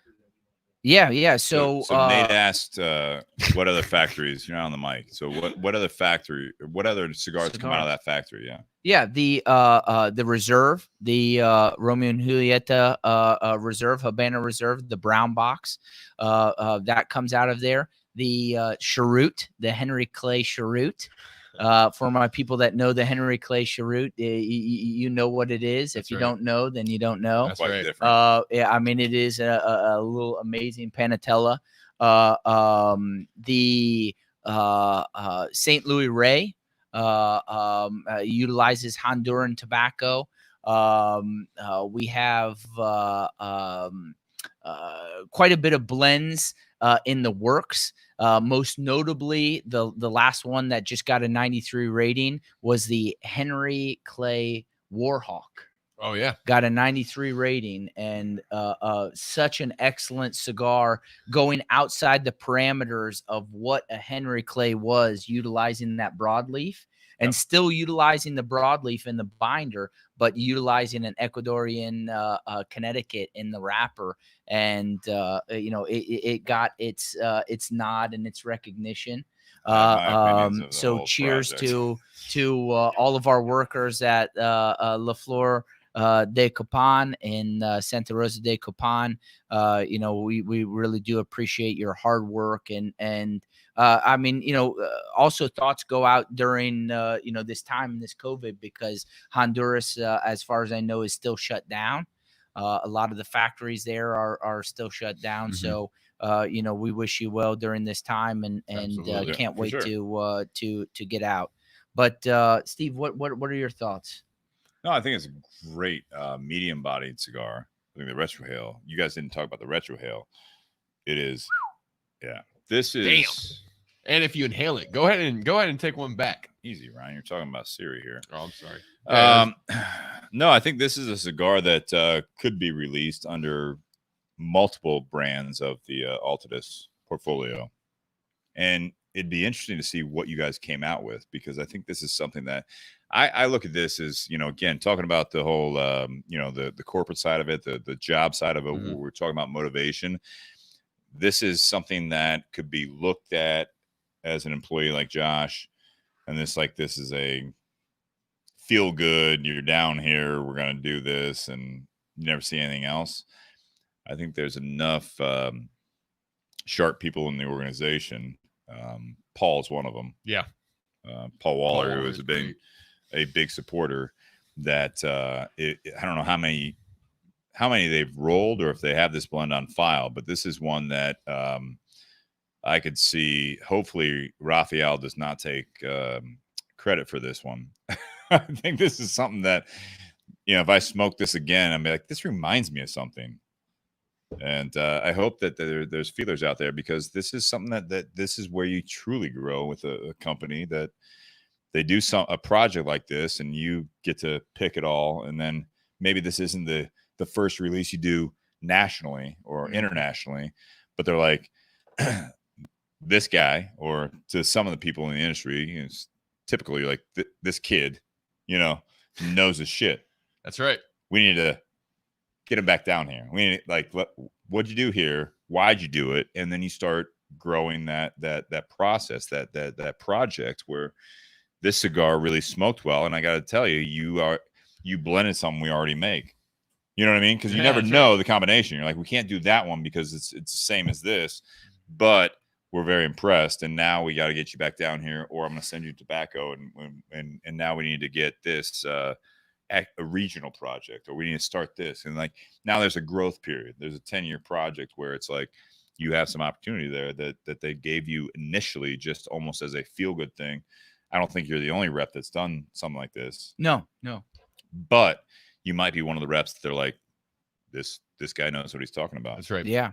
And just based so, on his knowledge. The last thing before we lead into our closing comments, and going off of Nate, what you said, one that I left out that is the newest, and maybe we'll be smoking it on an upcoming podcast that I'll be able to bring back, that Whistle Pig piggyback 6 is the H. Upman and Yeho. I just smoked The new H. Upman and Yeho. Ernesto Cranwinkle had the opportunity, who is in our product capabilities. He works with Rafael Nadal, Cranwinkle, and so what they did is they utilized the Solara process in the aging, where they take the wrapper, the binder, and the filler. And we'll be talking about this more. I don't want to give too much away, but they put that in the hot box and they let that age. Sun. Yeah. It is a room that goes up to 170 degrees. It reminds me of the Glenfiddich 15 that's Solera, that they had like the cast actually get that. So what they're doing is they're taking these different, right, in our process, the wrapper, the binder, and the filler that are all different ages, and they're mixing them in this bag inside of a hot box and letting those flavors meld. And so that is the latest project, and be on the lookout for that. It's already hit shelves. It hit shelves right before the whole quarantine and the shutdown. But just an excellent cigar, and that should be getting some really good ratings here soon. We're gonna play strong arm, and we need to get some Josh Bentley specials in before we order any of this stuff. Yeah. Absolutely. So I'm gonna write a strongly worded email to altadisusa.com and say we need to get the Joshua Bentley special in before we order any of the other new ones. I agree with that. So the last thing, and maybe this will give way to the next opportunity. I appreciate the great words, Steve. Do you want to start your closing remarks on top of this? Yeah, go. Yeah. I will. I'll follow up. But this might give way. This is kind of a national, sneak peek. Is it of what we're doing? This what I have in my hands is called the Know Your Rapper series, brought to you by Altadis USA. There we go. Something that we're going to be rolling out to help educate not only consumers, but everybody who works in our brick and mortars. And what Travis and our marketing team have put together, primarily Travis, is a set Nice. I love it. of all wrapper, right? Was it You get- Puritos? You get a cutter. It's a Purito. You get a cutter, a lighter, and then a little multi use pen. It's got a little bleeder on it. But you're going through Connecticut, USA, Cameroon, Ecuadorian, Connecticut, Criollo, Habano, Sumatra, and then Connecticut These are broadleaf. Puritos. They're These are Puritos, 100%. right? That you're smoking 100%. That's cool. And then you go through the know your wrapper and you write notes, and it shows you all Love of the this. cigars that are in our portfolio. That's very So cool. this might be something that we could lead with, right? Don't let Ryan touch that. He's gonna take something. That we would be able to utilize on the podcast and kind of talk about the different flavors that we get and a little bit more of an Yes, educational. please. Yes, please. Wow. It does not have an app. It has not been rolled out to consumers. Consumers won't be able to buy this, but would be able to be part of an event series where we have you in. We can smoke one, and then you can take the rest home, and you can kind of go through. That would But be a good incredible first opportunity. Tinder Box event. Once Yeah. we start opening completely back up and we can get on the patio and stuff, we can Okay. do something like that. Yeah. Yeah, I'll take both of your monies. So That's with that impressive. and showing that Rafael Nadal always says, and I don't want to use his phrase, but I mean great things are happening at our company. I mean such passion that I've expanded on in our podcast that our company is getting back to the passion and what goes into the cigars and what makes the cigars great, and bringing you guys a product that not only we stand behind, but stands on its own. Yeah. The consistency, the strategic partners that we have teamed up with in Nicaragua. Going off of our conversation, I just expressed my appreciation, Steve, for you having me on. So Always. I'd like to say, going off of what we've had, I'm seriously and genuinely really proud of what you have done with this podcast. Thank you. It was one of the first that came up on my timeline that I got to sit in on when I was with Paul. That memory That came was up actually in the old garage. June 6th. Yeah, that memory came Wow. up 2 years ago. Bobby was on that podcast actually. Yep. Justin was on the podcast, and then that was the podcast that you and Paul had just started with all I of this. just started. Yep. Background real quick, and then you can finish your closing remarks. It was very, very cool because we were talking about family that night, and we have not talked about it since, but there was a reason we talked about family that night. Well, it was this last weekend was 3 years since my dad passed, and so that's what brought that topic on. And I don't want to talk about it tonight, but it was nice to have Bobby on it and Dustin on it, and Jake was a part of it still, and you and Paul came to the garage. And what I like about this podcast is that night really solidified what I wanted to do with this podcast, was that we took a break. And Josh came up to the table, and I looked at Josh and I said, "Oh, you want to pour? You're like, what do you want?" We had a couple bottles, I think, and I was like, "What do you want?" And he's like, "No, I want to join the podcast." I love it. And I'm I like, love it. "Well, pull up a chair, man. Let's do it." And I looked over at Paul. Paul was like, "You're new. You don't know the whole portfolio." But at that point, Paul, he was the initial supporter of it, and then we killed it that night. It was great. It was early on, but it was great. Great Yeah. podcast. Yeah. Check that one out. It was like episode 16. It was, Yeah. It was Way early better. on. But I mean, really, honestly, and as I said, genuinely, I'm proud of what you've built here. What the Bourbon and BS podcast has become. Thank you. Genuinely, Ryan too. With sticking with this mantra, and I am proud of you as well. I mean, from seeing you at Tinder Box, from seeing you get into the industry, for seeing you join our industry, and now taking over the reins at Royale. Congratulations on that, and I wish you a lot of success. Cheers to that. Yeah, in that. Closing remarks. Guys, I said it in a previous podcast. Set up your board of directors, because they're the ones that are going to spur you on. They're the ones that you're going to go to find motivation. If you lose your motivation, they're the ones that are going to help you get to that next level. And then the next step, and it even starts before that, is the self-motivation. You can find the self-motivation. It doesn't matter where you've come from. It doesn't matter where you're at right now. But it starts in your daily routine, as I said before, and you're changing your daily routine. You're making changes in you and your mindset, and you're building upon that. And you take the little wins, you take the little setbacks, but it all comes with personal growth. And so take that for what you will, and I wish you much success. So cheers to you in that. Okay. Cheers, glass. Yes. Ryan.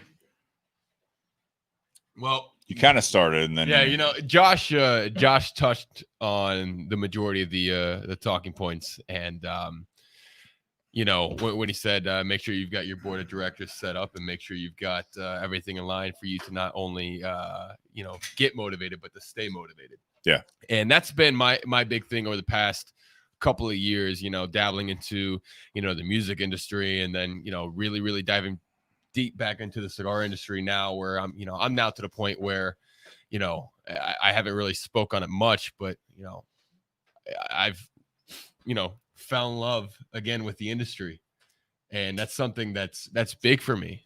I lost my ways a little bit, but I fell in love again, and now I'm back to the point where I'm even blending my own cigar with Christian, which it's very much needed for you and also the industry. Thank you.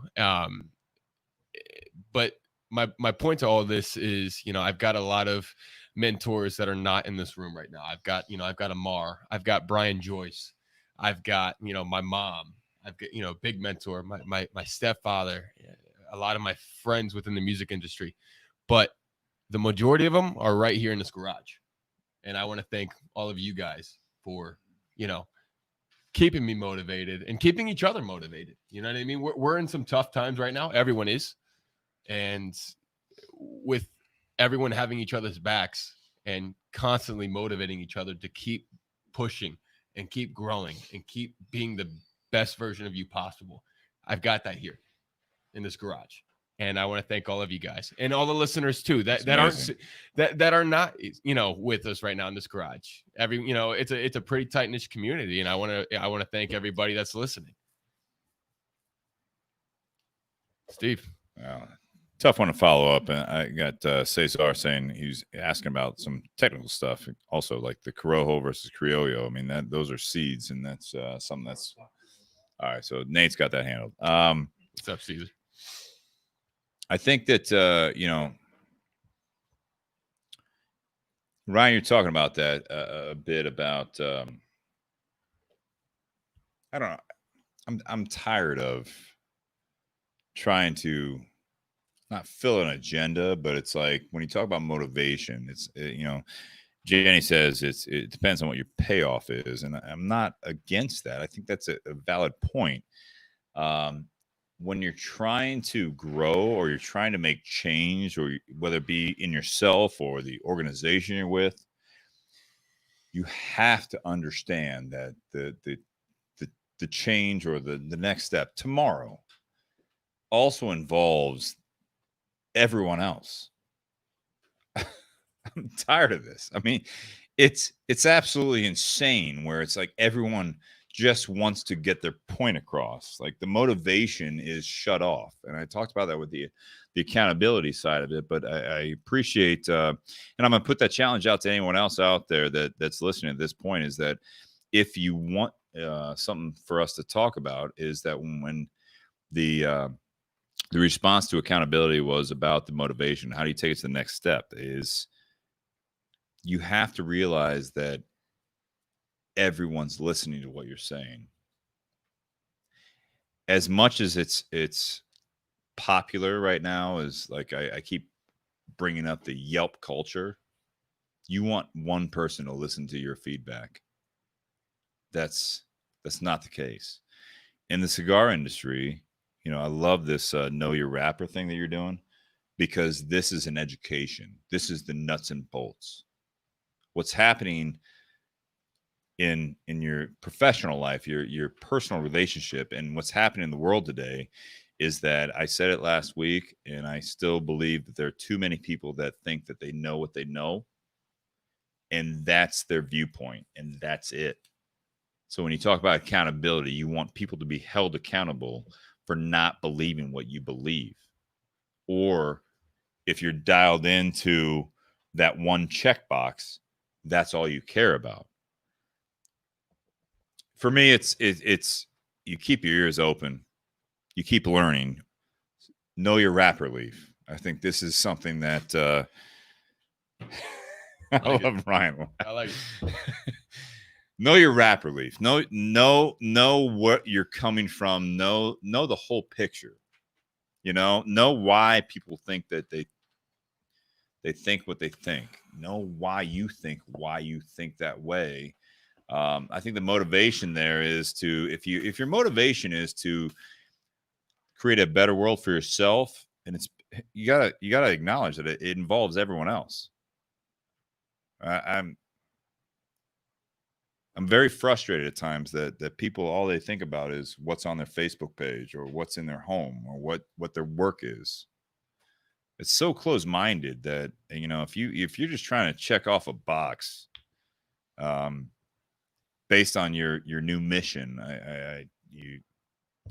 you're always going to be disappointed. And I think that one of the things that I love about this podcast, and Josh, I appreciate what you said there, and Ryan coming back on here, is that, you know, the cigar culture is, in the bourbon culture is not necessarily looked down upon, but it's not looked highly enough upon, because this is what we do. This is, yeah, you fix all the world's problems, then you go home, you go to bed, and you figure that, you know, tomorrow it's just another day, and shit didn't mean shit. And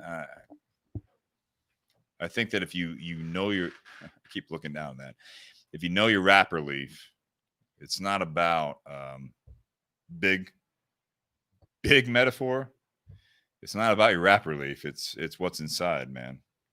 Absolutely. Because the rapper leaf's only one part of a cigar. It's about the binder, it's about the filler, and that's what makes a true cigar that people can enjoy. And that's a great metaphor. We went. It's the best metaphor we've had all night. Yeah, it's metaphor deep podcast as they're becoming. So that's right. All right, that's not organic. Anyways, guys, thank you very much. I think that this was a great conversation. Josh, thank you for making a special trip to Columbus for this. Ryan, thank you for taking off work to be here. Absolutely. Long overdue, guys. And everyone out there, thank you very much. Thank you to our sponsors, Tinder Box at Easton, Altadis USA, Cigar Company, and most importantly, patreon.com/Bourbon BS podcast. All of you guys, if you enjoyed it, share it. It'll be on iTunes, Spotify, iHeartRadio, all the other ones, or just share the Facebook feed and also the YouTube feed. But I enjoy this every week, and you guys make it worthwhile for me. Absolutely. Cool. Thank you. Cheers. Boys. Yeah.